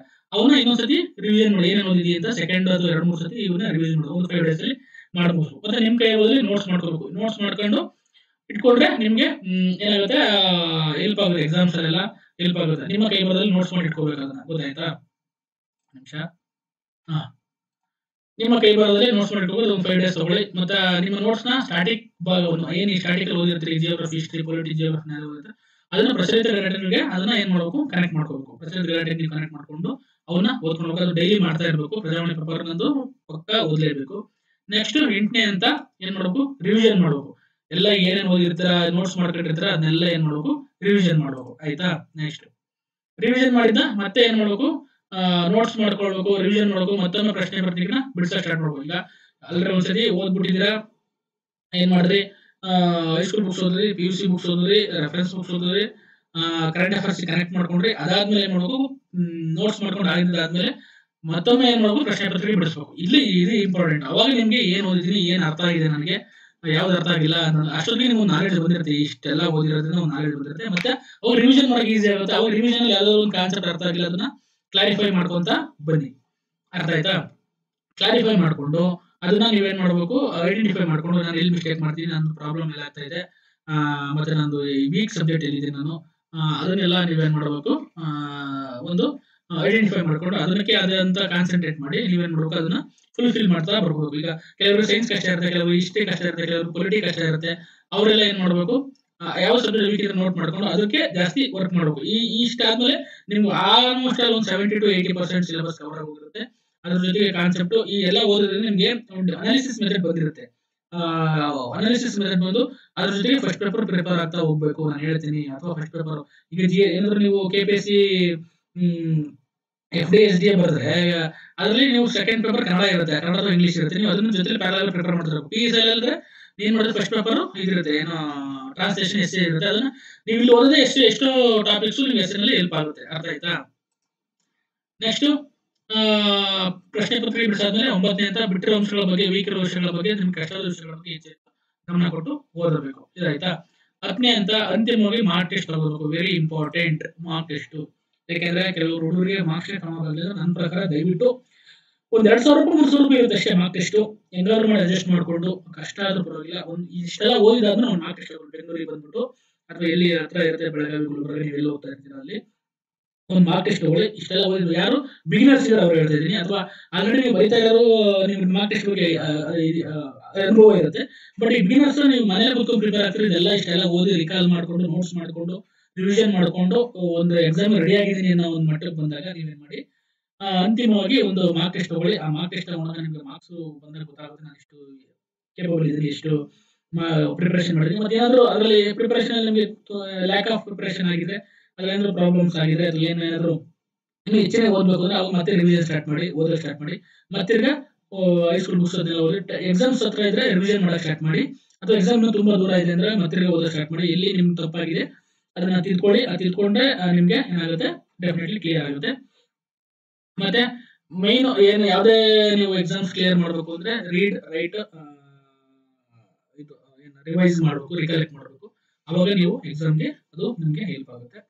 ಫೈನಲಿ ಈಗ ನಾನು ಹೇಳಿ ಸ್ಟಾರ್ಟಿಂಗ್ ಭಾಗ ಓದುವಾಗ ಪ್ರಬಂಧಕ್ಕೆ ಬೇಕಾದ ವಿಷಯಗಳನ್ನು ಸಂಗ್ರಹಿಸಬೇಕು. ಪ್ರತಿದಿನಗಳನ್ನು ದಿನನಿತ್ಯ ಓದಿ ನೋಟ್ಸ್ ಮಾಡ್ಕೊಂಡು ಒಂದು ತಿಂಗಳ ಮನೆ ಬಗ್ಗೆ ಒಂದು ಮ್ಯಾಗಝಿನ್ ಜೊತೆಗೆ ಕನೆಕ್ಟ್ ಮಾಡ್ಕೊಂಡು ಓದ್ಬೇಕು. ಅಂದ್ರೆ ಈಗ ನಾನು ಹೇಳಿದ್ದೀನಿ, ತುಂಬಾ ಸರಿ ಹೇಳಿದ್ದೀನಿ ಆಲ್ರೆಡಿ. ಏನಂತಂದ್ರೆ ನೀವು ಯಾವುದೇ ಮ್ಯಾಗಝಿನ್ಸ್ ಕರೆಂಟ್ ಅಫೇರ್ಸ್ ಗೆ ಕನೆಕ್ಟ್ ಮಾಡ್ಕೋಬೇಕು. ನೀವು ಡೈಲಿ ಮ್ಯಾಗಝಿನ್ ಅಥವಾ ಡೈಲಿ ಪೇಪರ್ ಓದಿ ಏನ್ ಬಿಟ್ಟಿದ್ದಾರೆ ಆ ಅಂಶಗಳನ್ನ ನೀವೇನ್ ಮಾಡ್ಬೇಕು, ಕರೆಂಟ್ ಅಫೇರ್ಸ್ ಜೊತೆಗೆ ಕನೆಕ್ಟ್ ಮಾಡ್ಕೊಂಡು ಓದ್ಬೇಕಾಗುತ್ತೆ. ಗೊತ್ತಾಯ್ತಾ? ಇದು ಡೈಲಿ ಮಾಡ್ಬೇಕು ಕರೆಂಟ್ ಅಫೇರ್ಸ್ ನ. ಸ್ಟಾರ್ಟಿಂಗ್ ಭಾಗ ಓದಿದ್ರೆ ಪ್ರಬಂಧಕ್ಕೆ ತುಂಬಾ ಅಂಶಗಳನ್ನ ನೀವೇನ್ ಮಾಡ್ತೀರಾ, ಆಲ್ಮೋಸ್ಟ್ ಕವರ್ ಮಾಡ್ಕೊಂಡಿರ್ತೀರಾ. ಆಯ್ತಾ? ನೆಕ್ಸ್ಟ್ ಈಗ ಇನ್ನೊಂದು ಸ್ಪರ್ಧಾತ್ಮಕ ಓದು ಎಂದರೆ ಪ್ರತಿನಿತ್ಯ ನಡೆಯುವ ಘಟನೆಗಳನ್ನು ನಮ್ಮ ಸುತ್ತಮುತ್ತಲಿನ ವಿದ್ಯಾರ್ಥಿಗಳು ಗಮನಿಸ್ತಾ ಇರಬೇಕು. ಎಕ್ಸಾಂಪಲ್ ಉದಾಹರಣೆಗಳನ್ನು ವಿಜ್ಞಾನದೊಂದು ಕೆಲವು ಉದಾಹರಣೆಗಳು ತಗೊಂಡಿದ್ದೀನಿ. ಡೈಲಿ ಲೈಫಲ್ಲಿ ನಾವು ಮನೆಯಲ್ಲಿ ಯೂಸ್ ಮಾಡೋದು ಉದಾಹರಣೆಗಳು ತಗೊಂಡಿದ್ದೀನಿ, ನೋಡಿ ಹೇಳ್ತೇನೆ. ದಿನದಲ್ಲಿ ನಡೆಯುವ ಘಟನೆಗಳ ಬಗ್ಗೆ ಕುತೂಹಲ ಹೊಂದಿರಬೇಕು. ಎಕ್ಸಾಮ್ ನೋಡಿ, ಸೂರ್ಯ ಪೂರ್ವಕ್ಕೆ ಯಾಕೆ ಕೊಡ್ತಾನೆ, ನಮ್ ಜ್ವರ ಬಂದ ಥರ್ಮೋಮೀಟರ್ ಯಾಕೆ ಉಪಯೋಗಿಸ್ತಾರೆ, ಅಮ್ಮ ಮನೇಲಿ ಅಡುಗೆ ಮಾಡೋ ಕುಕ್ಕರ್ ನಲ್ಲಿ ಯಾಕೆ ಅಡುಗೆ ಮಾಡ್ತಾರೆ, ಅಪ್ಪ ಬೈಕ್ ಯಾಕೆ ಡೀಸೆಲ್ ಹಾಕ್ತಾರೆ. ಆಮೇಲೆ ಈ ತರದೆಲ್ಲ ನೀವು ಕ್ವಶನ್ಸ್ ನೀವು ಹಾಕೊಂಡು ಅವಕ್ಕೆ ಒಂದು ಆನ್ಸರ್ ಹುಡ್ಕೊಂತ ಹೋದ್ರೆ, ಯೋಚನೆ ಮಾಡ್ತಾ ಹೋದ್ರೆ ಎಷ್ಟೋ ನಿಮ್ಮ ಸೈನ್ಸ್ ಕ್ವಶನ್, GS ಕ್ವಶನ್ಸ್ ಇಲ್ಲೇ ಕವರ್ ಆಗ್ತಾ ಹೋಗ್ತಾರೆ. ಮನೇಲಿ ಒಬ್ಬನ ಸ್ಟೂಡೆಂಟ್ ಬೈಕರ್ ಬ್ರಾಂಡ್ ಯಾಕೆ ಹೇಳಿದ್ರೆ ನಾನು ಸಸ್ಯಗಳು ಏಕೆ ಹಸಿರು ಬಣ್ಣ ಪ್ರಕಾರ ರೀತಿಯ ಹೊಂದಿವೆ. ಆ ತರದವು ತುಂಬಾ ಸಿಂಪಲ್ ಕ್ವಶನ್ಸ್ ಏನಾಗುತ್ತೆ ಎಕ್ಸಾಮ್ಸ್ ಅಲ್ಲಿ ಬಂದಿರೋ ಚಾನ್ಸಸ್. ಇದು ವೆರಿ ಇಂಪಾರ್ಟೆಂಟ್. ಟೈಮ್ ಟೇಬಲ್ ಹೆಂಗೆ ಟೈಮ್ ಟೇಬಲ್ ಹಾಕೋಬೇಕು ಸಿಂಪಲ್ ಆಗಿ ಕೊಟ್ಟಿದ್ದೀನಿ. ಇದು ನಿಮ್ಮ ಸಾಮರ್ಥ್ಯಕ್ಕೆ ತಕ್ಕಂಗೆ ಅಥವಾ ನಿಮ್ಮ ಒಂದು ಅನುಭವ ತಕ್ಕಂಗೆ ನಿಮ್ಗೆ ಹೆಂಗ್ ಬೇಕು ಆತರ ಏನ್ ಮಾಡಿ ಹೋಗ್ತಾ ಓದಿ. ಈ ಟೈಮ್ ಟೇಬಲ್ ನೋಡ್ಕೊಳ್ಳಿ, ನಿಮ್ಗೆ ಏನಾದ್ರು ಹೆಲ್ಪ್ ಆಗ್ಬಹುದು. ಇದು ಒಂದು ನಿಮಿಷ, ಇಲ್ಲಿ ನೋಡಿ ಟೈಮ್ ಟೇಬಲ್. ಈಗ ನೋಡಿ ಟೈಮ್ ಹಾಕೊಳ್ಳಿ. ಇದು ಡೇ 1, ಡೇ 2, ಡೇ 3 ಈ ತರ. 6ರಿಂದ 8 ಸಮಾಜ ವಿಜ್ಞಾನ 6th ಓದೆ, 8ರಿಂದ 10 ಪ್ರಜಾವಾಣಿ ಪೇಪರ್ ಓದೆ, ನೋಟ್ಸ್ ಮಾಡ್ಕೊಂಡೆ. 10ರಿಂದ 11ರಿಂದ 1 ವಿಜ್ಞಾನ 6th ಓದೆ, 2ರಿಂದ 4 ಮತ್ತೆ ಸಮಾಜ ವಿಜ್ಞಾನ ಅರ್ಧ ಕಂಪ್ಲೀಟ್ ಮಾಡಿ ಓದೆ. ಏನಕ್ಕೆ ಆಲ್ಟರ್ನೇಟಿವ್ ಮಾಡಿದ್ರೆ ಒಂದೇ ಸಬ್ಜೆಕ್ಟ್ ಓದಿದ್ರೆ ಮಾನೋಟನಿ ಆಗ್ಬಿಡುತ್ತೆ, ಬೋರ್ ಆಗುತ್ತೆ ಅಂದ್ಬಿಟ್ಟು ಸಬ್ಜೆಕ್ಟ್ ನ ಮಿಕ್ಸ್ ಮಾಡ್ಕೊಂಡಿದ್ದೀನಿ. ನಾನು ಓದ್ತಿದ್ದೆ ಹಿಂಗೆ ಒಂದೇ ದಿನದಲ್ಲಿ 2-3 ಸಬ್ಜೆಕ್ಟ್ ವೈವಿಧ್ಯಮಯ ಓದ್ತಾ ಇದ್ದೆ. ಅವಾಗ ಎಲ್ಲಾ ಸಬ್ಜೆಕ್ಟ್ ನೆನಪಿರೋದು. ಕೆಲವರು ಏನ್ ಮಾಡ್ತಾರೆ, ಒಂದೇ ಸಬ್ಜೆಕ್ಟ್ ಓದ್ಕೊಂಡು ಹೋಗ್ತಾರೆ. ಅದು ಮೆಥಡ್ ಅವರವರಿಗೆ ಬಿಟ್ಟಿದ್ದು. ನನ್ನ ಪ್ರಕಾರ ಒಂದಿನ 3-4 ಸಬ್ಜೆಕ್ಟ್ ಎಲ್ಲ ಸಬ್ಜೆಕ್ಟ್ ಓದ್ಬೇಕು. ಬೋರ್ ಆಗಿ ಸ್ಟಾರ್ಟ್ ಆಗ್ಬಿಡುತ್ತೆ. ಒಂದೇ ಸಬ್ಜೆಕ್ಟ್ ಓದಿದ್ರೆ ಬೋರ್ ಆಗುತ್ತೆ, ಮತ್ತೆ ಆ ಕಾನ್ಸೆಪ್ಟ್ ಅರ್ಥ ಆಗಲ್ಲ ಅಂದ್ಬಿಟ್ಟು 2 ಅವರ್ ಒಂದು ಸಬ್ಜೆಕ್ಟ್ ಚೇಂಜ್ ಮಾಡ್ತಾ ಇದ್ರೆ. ಯಾಕಂದ್ರೆ ಮುಂಚೆ ಒಂದು ವಸ್ತು ಮೇಲೆ ಕಾನ್ಸಂಟ್ರೇಟ್ ಹೀಗೆ ನಾನು ವಿಡಿಯೋನಲ್ಲಿ 1 ಗಂಟೆ ಆಗ್ತಾ ಬಂತು. 1 ಗಂಟೆ ಆಗ್ತದೆ ನಿಮಗೆ ಬೋರ್ ಆಗ್ತಾ ಸ್ಟಾರ್ಟ್ ಆಗ್ತಿರುತ್ತೆ. ಏನ ಹೇಳ್ತಾವ ಬರೀ ಅವನು ಬರೀ ಕುಯ್ತವನ್ ಏನಾಗುತ್ತೆ. ಹಂಗಾಗಿ ಅದು ಶಾರ್ಟ್ ಅಂಡ್ ಆಗಿದ್ರೆ ಮಾತ್ರ ಮನುಷ್ಯನ ಮೆಮೊರಿ ಬರುತ್ತೆ. ಹಾಗಾಗಿ ಲಾಂಗ್ ಟರ್ಮ್ ಏನಕ್ಕೆ ಹೇಳ್ತಾ ಇದ್ದೀನಿ ಅಂದ್ರೆ ನನಗೆ ವಿಡಿಯೋ ಅಷ್ಟು ಆಗ್ತಾ ಇದೆ, ಎಲ್ಲ ವಿಷಯ ಕವರ್ ಮಾಡಬೇಕು ಒಂದೇ ವಿಡಿಯೋದಲ್ಲಿ ಅಂತ ಮಾಡ್ತಾ ಇದ್ದೀನಿ. ಡೆಫಿನೆಟ್ಲಿ ಬೋರ್ ಆಗ್ಬೇಡಿ, ಕೇಳಿ. ಬೋರ್ ಆದ್ರೆ ನೀವು ಎಕ್ಸಾಮ್ ಪಾಸ್ ಮಾಡೋಕ್ಕಾಗಲ್ಲ. ನಿಮ್ ಇಷ್ಟ, ನಿಮಗೆ ಬಿಟ್ಟಿದ್ದು. ಯಾಕಂದ್ರೆ ನಾನು ಹೇಳೋದು ಹೇಳ್ತೀನಿ, ಅದರಿಂದ ಉಪಯೋಗ ಪಡ್ಕೊಳ್ಳೋದು ಬಿಡೋದು ನಿಮಗೆ ಬಿಟ್ಟಿದ್ದು. ಹಾಗಾಗಿ ಕೇಳಲೇಬೇಕು ಅನಿವಾರ್ಯ. ಹಾಗಾಗಿ ಯಾಕಂದ್ರೆ ಎಷ್ಟೋ ಕೋಚಿಂಗ್ ಸೆಂಟರ್ ಬೆಳಿಗ್ಗೆ 6 ಗಂಟೆ ಕೂತ್ಕೊಂಡ್ರೆ ಸಂಜೆ 6 ಗಂಟೆ ಕೂತ್ಕೊಂಡಂತೆ. ನನಗೆ ದೇವರು ನನ್ನ ಎದುರು ಕೂತ್ಕೊಳ್ಳೋಕ್ಕಾಗಲ್ಲ. ಯಾಕೆಂದ್ರೆ ಮನುಷ್ಯನ ಅಬ್ಸರ್ವೇಷನ್ ಕೆಪಾಸಿಟಿ ಎಷ್ಟಿರುತ್ತೆ ಹೇಳಿ. ಒಂದು ವಿಷಯನ ಎಷ್ಟು ತನಕ ಸೈಕಾಲಜಿ ಹೇಳುತ್ತೆ ಅಷ್ಟೊಂದು ವಿಷಯ ಕಾನ್ಸಂಟ್ರೇಟ್ ಮಾಡಿ ಕೇಳಕ್ ಆಗಲ್ಲ. ಹಂಗಾಗಿ ಅದು ಅನ್ಸೈಂಟಿಫಿಕ್. ಬಟ್ ಅವರು ಟೈಮ್ ಬೀಯಿಂಗ್ ಅಥವಾ ಟೈಮ್ ಇಲ್ಲ ಅಂತ ಅಂದ್ಬಿಟ್ಟು ಆ ರೀತಿ ಮಾಡ್ತಿರ್ತಾರೆ, ಮಾಡ್ತಾರೆ. ಅದು ನಾನೇನ್ ಮಾಡಕ್ಕಾಗಲ್ಲ. ನೋಡಿ, ನಿಮ್ಗೆ ಯಾವ ರೀತಿ ಬೇಕಾ ಟೈಮ್ ಟೇಬಲ್ ಇರ್ಲಿ. ಟೈಮ್ ಟೇಬಲ್ ಬರೋಣ ನಾವು. ಈ ತರ ಟೈಮ್ ಟೇಬಲ್ ನಂದು ಒಂದು ಟೈಮ್ ಟೇಬಲ್ ಆಗಿದೆ. ಡೇ 2 ನಲ್ಲಿ ಏನ್ ಮಾಡ್ಬೇಕು, ಡೇ 3 ನಲ್ಲಿ ಏನ್ ಮಾಡ್ಬೇಕು, ನನ್ನ 7th ಮತ್ತೆ ಡೈಲಿ ಡೈಲಿ ಓದ್ಬೇಕು. ಅಲ್ಲ ಹೀಗೆ ಈ ತರ ಎಕ್ಸಾಮ್ ಹಾಕೊಂಡು 8th ಸೈನ್ಸ್ 8th ಸಮಾಜ ಈ ತರ ಒಂದು ಟೈಮ್ ಟೇಬಲ್ ನೀವೇ ಪ್ರಿಪೇರ್ ಮಾಡ್ಕೊಂಡು ನಿಮ್ ಸ್ವಂತ ಟೈಮ್ ಟೇಬಲ್ ಪ್ರಿಪೇರ್ ಮಾಡ್ಕೊಳ್ಳಿ. ಟೇಬಲ್ ಪ್ರಿಪೇರ್ ಮಾಡ್ಕೊಂಡ್ರೆ ಏನಾಗುತ್ತೆ ನಿಮ್ಗೆ ಡೆಫಿನೆಟ್ಲಿ ಹೆಲ್ಪ್ ಆಗುತ್ತೆ. ಅವಾಗ ಆ ಟೈಮ್ ಟೇಬಲ್ ತಗೊಂಡು ಸಿಲೆಬಸ್ ಕವರ್ ಆಗುತ್ತೆ. ಸಿಲೆಬಸ್ ಕವರ್ ಆದ್ರೆ ನಿಮ್ಗೆ ಕಾನ್ಫಿಡೆನ್ಸ್ ಬರುತ್ತೆ, ಒಂದು ಆತ್ಮಸ್ಥೈರ್ಯ ಬರುತ್ತೆ. ಆತ್ಮಸ್ಥೈರ್ಯ ಬಂದ್ರೆ ಎಕ್ಸಾಮ್ ಚೆನ್ನಾಗಿ ಫೇಸ್ ಮಾಡುವಂತ ಒಂದು ಧೈರ್ಯ ಬರುತ್ತೆ. ಪ್ರಾಕ್ಟೀಸ್ ಮಾಡಿ ಯಾವುದೇ ಸಬ್ಜೆಕ್ಟ್ ಆದ್ರೂ. ಈಗ ಹಾಗೆ ಫಸ್ಟ್ ಪೇಪರ್ ಪ್ರಬಂಧ ವಿಷಯ ಸಂಗ್ರಹಣೆ ಮಾಡುವ ವಿಧಾನ ಯಾವ ರೀತಿ. ಒಂದು ಈಗ ಪ್ರಬಂಧಕ್ಕೆ ಈ ಪ್ರಬಂಧ ಪೇಪರ್ ಓದ್ತಾ ಇರ್ತಾರೆ, ಯಾವ ರೀತಿ ವಿಷಯ ಸಂಗ್ರಹಣೆ ಮಾಡಬೇಕು ಅನ್ನೋದನ್ನ ನಾನು ಹೇಳ್ಬಿಟ್ಟು ನಿಮ್ಗೆ ತಿಳಿಸ್ತೀನಿ ನೋಡಿ. ಈಗ ನಿನ್ನೆ ಒಂದು ಆರ್ಟಿಕಲ್ ಬಂದಿತ್ತು, AI ಮನುಕುಲದ ಮುಂದಿನ ದಿನಗಳು ಅಂತ ಒಂದು ಆರ್ಟಿಕಲ್ ಬಂದಿತ್ತು. ಏನಿದು AI ಮುಂದಿನ ದಿನಗಳು ಅಂತಂದ್ರೆ, ಆರ್ಟಿಫಿಷಿಯಲ್ ಇಂಟೆಲಿಜೆನ್ಸ್ ಯಾಕೆ ಇಂಪಾರ್ಟೆಂಟು ಅನ್ನೋದನ್ನ ನಾವು ಇದರಲ್ಲಿ ಏನ್ ಮಾಡಿದ್ದಾರೆ ತೋರಿಸಿದ್ದಾರೆ ನೋಡಿ. ನಾನು ಹೇಳ್ತೀನಿ ಇದರಲ್ಲಿ ವೆರಿ ಇಂಪಾರ್ಟೆಂಟ್. ನೀವೇನೋ ಓದೋದು ಬೇಡ, ಈ ಒಂದು ಆರ್ಟಿಕಲ್ ಓದ್ಬಿಟ್ಟು ನೀಟಾಗಿ ಅಂಡರ್ಸ್ಟ್ಯಾಂಡ್ ಮಾಡ್ಕೊಂಡು ಒಂದು 10 ಪಾಯಿಂಟ್ಸ್ ಬರ್ಕೊಂಡು ಅಡ್ವಾಂಟೇಜಸ್ ಡಿಸ್ಅಡ್ವಾಂಟೇಜಸ್ ಮತ್ತೆ ಅದು PTK ಒಂದು ಕನ್ಕ್ಲೂಷನ್ ಬರ್ಕೊಂಡ್ರೆ ಆರ್ಟಿಫಿಷಿಯಲ್ ಇಂಟೆಲಿಜೆನ್ಸ್ ಬಗ್ಗೆ ಒಂದು ಒಳ್ಳೆ ಎಸ್ಸೆ ಬರೀಬಹುದು ನನ್ನ ಪ್ರಕಾರ. ಬೇಕಾದ್ರೆ ನೋಡು, ಇದು ಎಷ್ಟನೇ ತಾರೀಕು ಅಂದ್ರೆ ಇವತ್ತು ಎಷ್ಟು ಡೇಟು, 24ನೇ ತಾರೀಕು ಬಂದಿದೆ. ಈಗ ಪ್ರಜಾವಾಣಿ ಪೇಪರ್ ಬಂದಿದೆ. ಬೇಕಾದ್ರೆ ನೀವು ಓದಿದ್ರೆ ಆಲ್ಮೋಸ್ಟ್ ಇನ್ನೊಂದ್ಸತಿ ಓದಿ. ಬೇಕಾದ್ರೆ ನಾನು ಹೇಳಿದ್ಮೇಲೆ ಎಷ್ಟು ನೀಟಾಗಿ ಕೊಟ್ಟಿದ್ದಾರೆ ಆರ್ಟಿಫಿಷಿಯಲ್ ಇಂಟೆಲಿಜೆನ್ಸ್ ಅದನ್ನ ತುಂಬಾ ನೀಟಾಗಿ ಕೊಟ್ಟಿದ್ದಾರೆ. ಅದ್ರಲ್ಲಿ ಏನೇನು ಇಂಪಾರ್ಟೆಂಟ್ ನಾನು ಇಲ್ಲಿ ಮೆನ್ಷನ್ ಮಾಡಿದ್ದೀನಿ ನೋಡಿ. ಇಲ್ಲಿ ಇತ್ತೀಚೆಗೆ ತುಂಬಾ ಪ್ರಚಾರ ಈ ಮೇಲೆ ಆರ್ಟಿಕಲ್ ಬಂದಿರುವ ಉಪಯೋಗಗಳು, ಮನುಷ್ಯನ ಮೇಲೆ ಯಾವ ರೀತಿ ಪರಿಣಾಮ ಬೀರುತ್ತೆ, ಉದ್ಯೋಗದ ಮೇಲೆ ಯಾವ ರೀತಿ ಪರಿಣಾಮ ಬೀರುತ್ತೆ, ನೈತಿಕ ಬಿಕ್ಕಟ್ಟು, ವೈಯಕ್ತಿಕ ಸುರಕ್ಷೆ ಸಂಬಂಧಪಟ್ಟಂಗೆ ಏನೇನು ಕಾನ್ಫ್ಲಿಕ್ಟ್ ಆಗ್ತಿದೆ ಅಂತ ಅದು ಏನ್ ಮಾಡಿದ್ದಾರೆ ಚೆನ್ನಾಗಿ ಹೇಳಿದ್ದಾರೆ, ಗೊತ್ತಾಯ್ತಾ. ಹಂಗಾಗಿ ಅದನ್ನ ಚೆನ್ನಾಗಿ ಓದ್ಕೊಂಡ್ರೆ ನೀವು ಡೆಫಿನೆಟ್ಲಿ ನಿಮ್ಗೆ ಹೆಲ್ಪ್ ಆಗುತ್ತೆ. ನೆಕ್ಸ್ಟ್ ಅದೇ ತರ ಇಲ್ಲಿ ನೋಡಿ, ಮಹಿಳೆಯರಿಗೆ ಸಂಬಂಧಪಟ್ಟಂಗೆ ಕೆಲವೊಂದು ಆರ್ಟಿಕಲ್ ಬಂದಿತ್ತು. ಇಲ್ಲ ನಾನು ಕಟ್ ಮಾಡಿ ಹಾಕಿದ್ದೀನಿ, ನಿಮಗೆ ಕಾಣುತ್ತೋ ಇಲ್ಲ ಗೊತ್ತಿಲ್ಲ, ನನಗೆ ಕಾಣಿಸ್ತೀನಿ ಅನ್ಕೊಂತೀನಿ. ಇಲ್ಲಿ ನೋಡಿ, ಗರ್ಭಾವಸ್ಥೆಗೆ ತೀರ್ಮಾನಗಳು ಮಹಿಳೆಯರಿಗಿದೆ, ಗೃಹಿಣಿ ಆತ್ಮಹತ್ಯೆ ಹೆಚ್ಚಳ. ಅದೇ ಪೇಪರ್ ಅಲ್ಲಿ ಅವತ್ತಿನ ದಿನ ಪೇಪರ್ ಅಲ್ಲಿ ಮಹಿಳೆಯರಿಗೆ ಸಂಬಂಧಪಟ್ಟಂಗೆ ಬಂದಿದ್ದು ಈ ಆರ್ಟಿಕಲ್. ಮಹಿಳಾ ದೌರ್ಜನ್ಯ ಆಗಿರ್ಬೋದು, ಮಹಿಳಾ ಸಬಲೀಕರಣ ಸಂಬಂಧಪಟ್ಟಾಗಿರ್ಬೋದು, ಮಹಿಳೆಯರ ಸುರಕ್ಷತೆಗೆ ಸಂಬಂಧಪಟ್ಟಾಗಿರೋದು ಆರ್ಟಿಕಲ್ ಬಂದಾಗ ಅವನ್ನ ನೀವು ಏನ್ ಮಾಡಬೇಕು, ನೋಟ್ ಮಾಡಿ ಇಟ್ಕೋಬೇಕು. ಅದರಲ್ಲಿ ಎಲ್ಲಾನು ಇಂಪಾರ್ಟೆಂಟ್ ಇಲ್ಲ, ಪಾಯಿಂಟ್ ವೈಸ್ ಮಾಡಿ ಇಟ್ಕೊಂಡ್ಬಿಟ್ರೆ ನಿಮ್ಗೆ ಡೆಫಿನೆಟ್ಲಿ ಹೆಲ್ಪ್ ಆಗುತ್ತೆ, ಗೊತ್ತಾಯ್ತಾ. ನೋಡಿ, ಇದೊಂದು ಆರ್ಟಿಕಲ್ ಗರ್ಭಾವಸ್ಥೆಯಲ್ಲಿ ತೀರ್ಮಾನಗಳು ಎರಡು ಒಂದೇ ಆರ್ಟಿಕಲ್ ಆಗಿದೆ. ಅದ್ರ ಮುಂದುವರೆದ ಭಾಗ ಇದಾಗಿದೆ. ಹಾಗಾಗಿ ಮಹಿಳೆಯರಿಗೆ ತಮ್ಮ ಸ್ವಾತಂತ್ರ್ಯ ಹಕ್ಕಿದೆ. ಅವರ ಗರ್ಭಪಾತ ಮಾಡಿಸ್ಕೊಳಕ್ಕೆ ಅಥವಾ ಏನಾದ್ರು ಮಗುವಿನ ಡಿಫಾಲ್ಟ್ ಇದ್ರೆ ಅದನ್ನ ತೆಗೆದುಕೊಳ್ಳೋಕೆ ಅದು ಇಲ್ಲ, ಹೈಕೋರ್ಟ್ ಆರ್ಡರ್ ಮಾಡಿದೆ ಅವರಿಗೆ. ಅದು ಅವಳ ವೈಯಕ್ತಿಕ ಸ್ವಾತಂತ್ರ್ಯ ಅನ್ಬಿಟ್ಟು ಘೋಷಣೆ ಮಾಡಿದೆ. ಹಂಗಾಗಿ ಈ ತರ ಪ್ರಬಂಧಗಳಲ್ಲಿ ಯೂಸ್ ಮಾಡೋದ್ರಿಂದ, ಕರೆಂಟ್ ಅಫೇರ್ಸ್ ಯೂಸ್ ಮಾಡೋದ್ರಿಂದ ನಿಮ್ಗೆ ಏನಾಗುತ್ತೆ, ಎಕ್ಸಾಮ್ ಅಲ್ಲಿ ಒಳ್ಳೆ ಮಾರ್ಕ್ಸ್ ಬರ್ತವೆ, ಗೊತ್ತಾಯ್ತಾ. ಹಂಗಾಗಿ ನಾನು ಬಡ್ಕಂತೀನಿ, ಪೇಪರ್ ಓದಿ ಅಂತ ಹೇಳ್ತಾರೆ. ಇನ್ನು ಇದೊಂದು ಆರ್ಟಿಕಲ್, ಪಾಪ ಮೊನ್ನೆ ಎಲ್ಲ ಚಿರತೆಗಳು ನುಗ್ಗಿ ಎಲ್ಲ ಅವಳಿ ಮಾಡಾಕ್ಬಿಟ್ಟು ನಮ್ಮ ಹುಡುಗರನ್ನೆಲ್ಲ ಕಚ್ಚಿ ತಿಂದು ಹೋಗಿದ್ದಾರೆ. ಪಾಪ ಅವ್ರ ಜಾಗ ನಾವು ಬಂದಿದ್ವಿ, ಅವು ನಮ್ಮ ಜಾಗ ಬರಲ್ಲ ಏನ್ ಮಾಡ್ತವೆ. ಹಾಗಾಗಿ ಈ ಮನುಷ್ಯ ಮತ್ತು ಮಾನವ ಸಂಘರ್ಷ, ಪ್ರಾಣಿ ಮತ್ತು ಮಾನವ ಸಂಘರ್ಷಕ್ಕೆ ಸಂಬಂಧಪಟ್ಟ ಆರ್ಟಿಕಲ್ ಇದೆ. ಅದು ಚಿರತೆ ಕಾರ್ಯಾಚರಣೆ ಮಾಡಿದ್ರೆ ಇದರಲ್ಲಿ ಏನಕ್ಕೆ ಹಿಡಿದ್ರು, ಹೆಂಗ್ ಹಿಡಿದ್ರು ಅನ್ನೋದನ್ನ ತೋರಿಸಿದ್ರೆ ಬಿಟ್ರೆ ಏನಂದ್ರೆ ನಾನು ಇದೇನಕ್ಕೆ ಹಾಕಿದ್ರೆ ಎರಡು ಕನೆಕ್ಟೆಡ್. ಅಂದ್ರೆ ಒಂದೇ ಪೇಪರ್ ಅಲ್ಲಿ, ಒಂದೇ ದಿನ ಪೇಪರ್ ಅಲ್ಲಿ ಒಂದೇ ಆರ್ಟಿಕಲ್ಸ್ ಗಳು 2-3 ವಿಷಯಗಳು ಸಂಬಂಧಪಟ್ಟ ಬಂದಿರುತ್ತೆ. ಅವನ್ನ ಕನೆಕ್ಟ್ ಮಾಡ್ಕೊಂಡು ಅವನ್ನ ನಮ್ಮ ಎಸ್ಸೆಗೆ ಹೆಂಗೆ ಯೂಸ್ ಮಾಡಬೇಕು ಅನ್ನೋದೇ ಒಂದು ಟೆಕ್ನಿಕ್. ಅದನ್ನ ಈ ತರ ನೀವು ಡೈಲಿ ಪ್ರಾಕ್ಟೀಸ್ ಮಾಡ್ತಾ ಬಂದ್ರೆ ನೀವು ಯಾವುದೇ ಎಸ್ಸೆ ಬುಕ್ಗೆ ಸಪರೇಟ್ ಆಗಿ ಓದೋದು ಬೇಡ. GS ಓದ್ತಲೇ ಅಥವಾ ಕರೆಂಟ್ ಅಫೇರ್ಸ್ ಓದ್ತಲೇ ನೀವೇನ್ ಮಾಡ್ಬೋದು, ಎಸ್ಸೆಗೆ ನೀವು ಮೆಟೀರಿಯಲ್ಸ್ ನ ರೆಡಿ ಮಾಡ್ಕೊಂಡು ಇಟ್ಕೋಬಹುದು. ನೆಕ್ಸ್ಟ್ ಅದು this is the final strategy ಪಾರ್ಟಿಗೆ ಬಂದಿದ್ದೀವಿ. ಎಲ್ಲ ಹೇಳಿದೀನಿ ಆಲ್ಮೋಸ್ಟ್ ಆಲ್. ಇಂಪಾರ್ಟೆಂಟ್ ಬುಕ್ಸ್ ಹೇಳಿದೆ, ಟೈಮ್ ಟೇಬಲ್ ಹೇಳಿದೀನಿ, ಫುಲ್ ಸ್ಟ್ರಾಟಜಿ ಹೇಳಿದೀನಿ, how to clear PSI PC first attempt ಹೇಳಿದೀನಿ. ಅಂದ್ರೆ ಇಷ್ಟೆಲ್ಲ ನೀವು ಓದಿದ್ರೆ attempt definitely first attempt clear ಆಗುತ್ತೆ. ಆಮೇಲೆ ಇದ್ರ ಜೊತೆಗೆ paper 1 paper 2 discussion doubt clear ಮಾಡ್ತಿದ್ದೀನಿ. ಅದೇ ನಾನು ಗೂಗಲ್ ಮೀಟ್ ಅರೇಂಜ್ ಮಾಡ್ತೀನಿ. ಯಾವ್ದಾದ್ರು ಒಂದು ದಿವಸ ನಾನು ಫ್ರೀ ಇದ್ದೀನಿ, ಒಂದು 2-3 ಅವರ್ಸ್ ಗೂಗಲ್ ಮೀಟ್ ಅರೇಂಜ್ ಮಾಡ್ತೀನಿ. ನೀವು ಅದಕ್ಕೆ ಲಿಂಕ್ ಕಳಿಸ್ತೀನಿ, ಅದಕ್ಕೆ ಜಾಯಿನ್ ಆಗಿ ಮಾತಾಡೋಣ ಡೈರೆಕ್ಟ್ ಆಗಿ. ನಿಮ್ಗೆ ಏನಾದ್ರು ಡೌಟ್ಸ್ ಇದ್ರೆ ಅಲ್ಲೇ ಕೇಳಿ. ಈಗ ಈ ವಿಡಿಯೋ ನೋಡಿದ್ಮೇಲೆ ನಿಮ್ಗೆ ಏನಾದ್ರು ಇನ್ನೂ ಡೌಟ್ಸ್ ಇದೆ ಅಥವಾ ಏನಾದ್ರು ನನಗೆ ಇನ್ನೂ ಡೌಟ್ಸ್ ಇದೆ, ಯಾವ್ದಾದ್ರು ಸಬ್ಜೆಕ್ಟ್ ಬಗ್ಗೆ ಅಥವಾ ಯಾವ್ದಾದ್ರು ವಿಷಯದ ಬಗ್ಗೆ ಅಂತಂದ್ರೆ ನೀವು ಮಾಡಿ ನನಗೆ ಕಮೆಂಟ್ ಮಾಡಿ. ಕಮೆಂಟ್ ಮಾಡಿದ್ರೆ ನಾನು ಅದಕ್ಕೆ ನಿಮಗೆ ಡೆಫಿನೆಟ್ಲಿ ಆನ್ಸರ್ ಮಾಡೋಕ್ಕೆ ಟ್ರೈ ಮಾಡ್ತೀನಿ. ಅಥವಾ ಒಂದಿನ ಗೂಗಲ್ ಮೀಟ್ ಇಡ್ತೀನಿ. ಆ ಗೂಗಲ್ ಮೀಟ್ ಇಟ್ಟಾಗ ನಿಮ್ಗೆ ಏನಾಗುತ್ತೆ, ಏನ್ ಮಾಡ್ಬೋದು, ನಿಮ್ಮ ಡೌಟ್ ಕ್ವಶನ್ ಡೈರೆಕ್ಟ್ ಆಗಿ ಏನ್ ಮಾಡ್ಬೋದು, ಕ್ವಶನ್ಸ್ ಕೂಡ ಕೇಳಬಹುದು. ಇದರಲ್ಲಿ ಇಂಪಾರ್ಟೆಂಟ್ ಬುಕ್ಸ್ ಹೇಳಿದೀನಿ. ಟೈಮ್ ಟೇಬಲ್ ಎಲ್ಲ ಚೆನ್ನಾಗಿ ಫಾಲೋ ಮಾಡಿ, ಕರೆಕ್ಟ್ ಆಗಿ ಟೈಮ್ ಟೇಬಲ್ ಮಾಡಿ. ಹಳ್ಳಿಲಿ ಕುತ್ಕೊಂಡು ಓದ್ತಿರೋ ಹುಡುಗರು ಆಗಿರ್ಬೋದು, ಅಥವಾ ಏನಾದ್ರು ನೀವು ಇದು ಇದ್ದಿದ್ರೆ ನೀವೇನ್ ಮಾಡ್ಬೋದು ನೋಡ್ರಿ, ಏನಾದ್ರು ಪಾಯಿಂಟ್ಸ್ ಬಿಡ್ತೀನಿ ನೋಡ್ತೀನಿ ನಿಮಿಷ. ಅದೇ ಅದೇ ಹೇಳಿ, ಒಂದ್ ತಿಂಗಳಲ್ಲಿ ಎಲ್ಲ ಓದಕ್ಕಾಗಲ್ಲ. ಡೆಫಿನೆಟ್ಲಿ ಎಲ್ಲ ಬುಕ್ಸ್ ಎಲ್ಲ ಓದಕ್ಕೆ 3-4 ಮಂತ್ಸ್ ಬೇಕು. ಯಾರೋ ಹೇಳ್ತಾರೆ ಒಂದ್ ತಿಂಗಳಲ್ಲಿ ಆಗುತ್ತೆ ನಿಮ್ಗೆ. ಆತ್ಮವಿಶ್ವಾಸ ಇದ್ರೆ ಹೌದು, ಅದು ಎಲ್ಲ ಮೊದಲೇ ಪ್ರಿಪರೇಷನ್ ಮಾಡಿದ್ರೆ ಆತ್ಮವಿಶ್ವಾಸ ಬರುತ್ತೆ, ಇಲ್ಲಾಂದ್ರೆ ಆತ್ಮವಿಶ್ವಾಸ ಬರಲ್ಲ. ಹಂಗಾಗಿ ಅದು ಸಾಧ್ಯ ಇಲ್ಲ. ಒಂದು ಬುಕ್ ಇಂದ ಯಾವ ಎಕ್ಸಾಮ್ ಪಾಸ್ ಮಾಡಕ್ಕಾಗಲ್ಲ. ನನ್ನ ಪ್ರಕಾರ ಎಲ್ಲಾ ಸೋರ್ಸ್ ಇಂದ, ಎಲ್ಲಾ ಕಡೆಯಿಂದ ನಮ್ಗೆ ಮಾಹಿತಿ ಇದ್ರೆ ಮಾತ್ರ ನಾವೇನ್ ಮಾಡ್ಬೋದು, ಎಕ್ಸಾಮ್ ನ ಪಾಸ್ ಮಾಡ್ಬೋದು. ನೀವು ಎಷ್ಟು ಸೀರಿಯಸ್ ಆಗಿ ತಗೊಂತೀರಾ ಅಷ್ಟು ಇಂಪಾರ್ಟೆಂಟ್. ನಾನು ಡೈರೆಕ್ಟ್ ಆಗಿ ಹೇಳ್ತೀನಿ, ನನಗೆ ಯಾರನ್ನು ಪ್ಲೀಸ್ ಮಾಡೋದಂದ್ರೆ ಯಾರನ್ನು ಇದ್ ಮಾಡೋ ಅವಶ್ಯಕತೆ ಇಲ್ಲ. ಯಾಕಂದ್ರೆ ನಾನು ಮಾಡ್ತಿರೋ ಉದ್ದೇಶ ಒಬ್ಬ ಹುಡುಗ ಅಥವಾ ಒಂದು 5 ಜನ ಹುಡುಗಕ್ಕೆ ಹೆಲ್ಪ್ ಆದ್ರೂ ಸಾಕು, ಅವರು ಸಕ್ಸಸ್ ಸಾಕು ಅನ್ನೋ ಒಂದು ಉದ್ದೇಶದಿಂದ. ಹಾಗಾಗಿ ಇದನ್ನ ಉಪಯೋಗ ಪಡ್ಕೊಂಡು ನಿಮ್ಮ ಇದನ್ನ ಇದರಿಂದ ಅನುಕೂಲ ಆದ್ರೆ ನನಗೆ ಹೇಳಿ, ಅನುಕೂಲ ಆಗ್ಲಿಲ್ಲ ಅಂದ್ರೆ ಡೆಫಿನೆಟ್ ನಾನು ನಿಲ್ಲಿಸ್ತೀನಿ. ಯಾಕಂದ್ರೆ ಅನುಕೂಲ ಆಗ್ಬೇಕಲ್ವಾ, ನಾನು ಸುಮ್ಮನೆ ನನ್ನ ಸಮಯ ವ್ಯರ್ಥ ಮಾಡ್ಕೊಂಡು ಮಾಡ್ತಾ ಇರೋದ್ರಿಂದ ಒಂದು ಹೆಲ್ಪ್ ಆಗ್ಬೇಕು ಯಾರಿಗಾದ್ರು ಹುಡುಗರಿಗೆ. ಇದರಿಂದ ಹೆಲ್ಪ್ ಆಗುತ್ತೆ ಅಂತಂದ್ರೆ ನಾವು ಕಂಟಿನ್ಯೂ ಮಾಡೋಣ. ಹಂಗೆ ನಿಮ್ಗೆ ಇದ್ರ ಬೆನಿಫಿಟ್ ಆಗಬೇಕು. ಈ ತರದ ಬೆನಿಫಿಟ್ ಆಗೋಕ್ಕೋಸ್ಕರ ನಾನು ಏನಾದರೂ ನಿಮ್ಗೆ ಶ್ರಮ ಪಡ್ಬೇಕಾಗುತ್ತೆ. ಸುಮ್ಮನೆ ಟೈಮ್ ಪಾಸ್ ಮಾಡ್ಕೊಂಡು ಮೋಟಿವೇಶನ್ಗಳು ಮಾಡ್ಕೊಂಡು ಅದು ಇದು ಬಿಲ್ಡಪ್ ಕೊಡೋಕೆ ನಾನು ಬಂದಿಲ್ಲ, ಬೇಕಾಗಿಲ್ಲ ಅದು. ಯಾಕೆಂದ್ರೆ ಪೊಲೀಸ್ ಅಂತಂದ್ರೆ ಎಷ್ಟೋ ಜನಕ್ಕೆ ಪೊಲೀಸ್ ಆಗಿರೋರಿಗೆ ಗೊತ್ತಿಲ್ಲ. ಕಾಣದ ಮರೆಯಲ್ಲಿ ಏನು ಕೆಲಸ ಮಾಡಬೇಕು ನಾವು. ಯಾಕೆಂದ್ರೆ ಸೊಸೈಟಿನಲ್ಲಿ ನಾವು ಏನಾದರೂ ನಮ್ಮಿಂದ ಕಾಂಟ್ರಿಬ್ಯೂಷನ್ ಆಗಬೇಕು, ಸೊಸೈಟಿಗೆ ನಮ್ಮಿಂದ ಹೆಲ್ಪ್ ಆಗಬೇಕು ಅನ್ನೋದು ಒಂದೇ ಉದ್ದೇಶ ಇರಬೇಕು. ಅಷ್ಟೇ ಬಿಟ್ರೆ ನಾವು ಹೆಸರು ಮಾಡೋದು ಅಥವಾ ಅದರಿಂದ ಒಂದು ನಿರೀಕ್ಷೆ ಇಟ್ಕೊಳೋದು ತಪ್ಪಾಗುತ್ತೆ. ಯಾಕೆಂದ್ರೆ ನಾನು ಸರ್ಕಾರಿ ನಿಮ್ಮ ಹಣದಲ್ಲಿ ದುಡ್ಡು ಇದನ್ನ ತಿಂತಾ ಇದ್ದೀನಿ, ಅನ್ನ ತಿಂತಾ ಇದ್ದೀನಿ.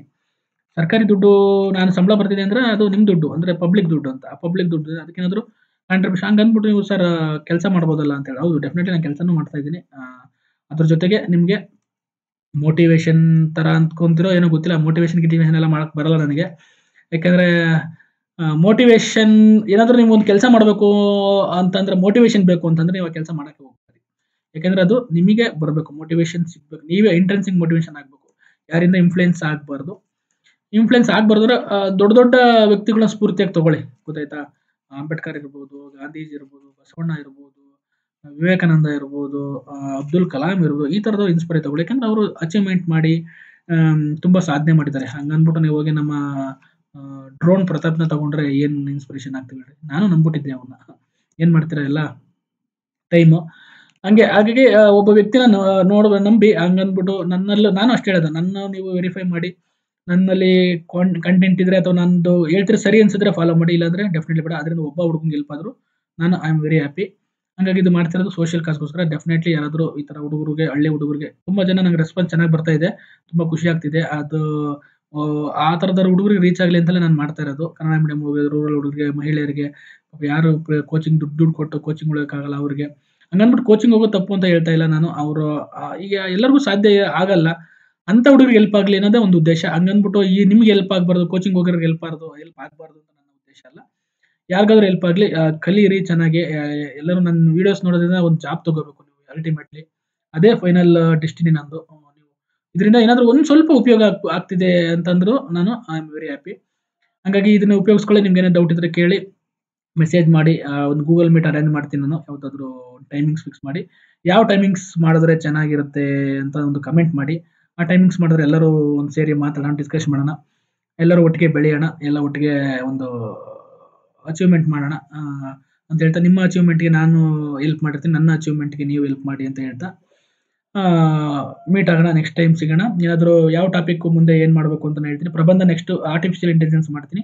ಆ ಪ್ರಬಂಧ ತಗೊಂಡು ಬರ್ತೀನಿ, ನೋಡೋಣ. ಅದು ಎಕ್ಸಾಮ್ಗೆ ಇಂಪಾರ್ಟೆಂಟ್ ಅನ್ನಿಸ್ತಿದೆ ನನಗೆ, ಏಕೆಂದರೆ ಕರೆಂಟ್ ಅಫೇರ್ಸ್ ಅಲ್ಲಿ ತುಂಬ ಬರ್ತಾ ಇದೆ. ಅದರಿಂದ ಅದು ಇಂಪಾರ್ಟೆಂಟ್ ಅಂತ ಅಂದ್ಕೊಂತಿದ್ದೀನಿ.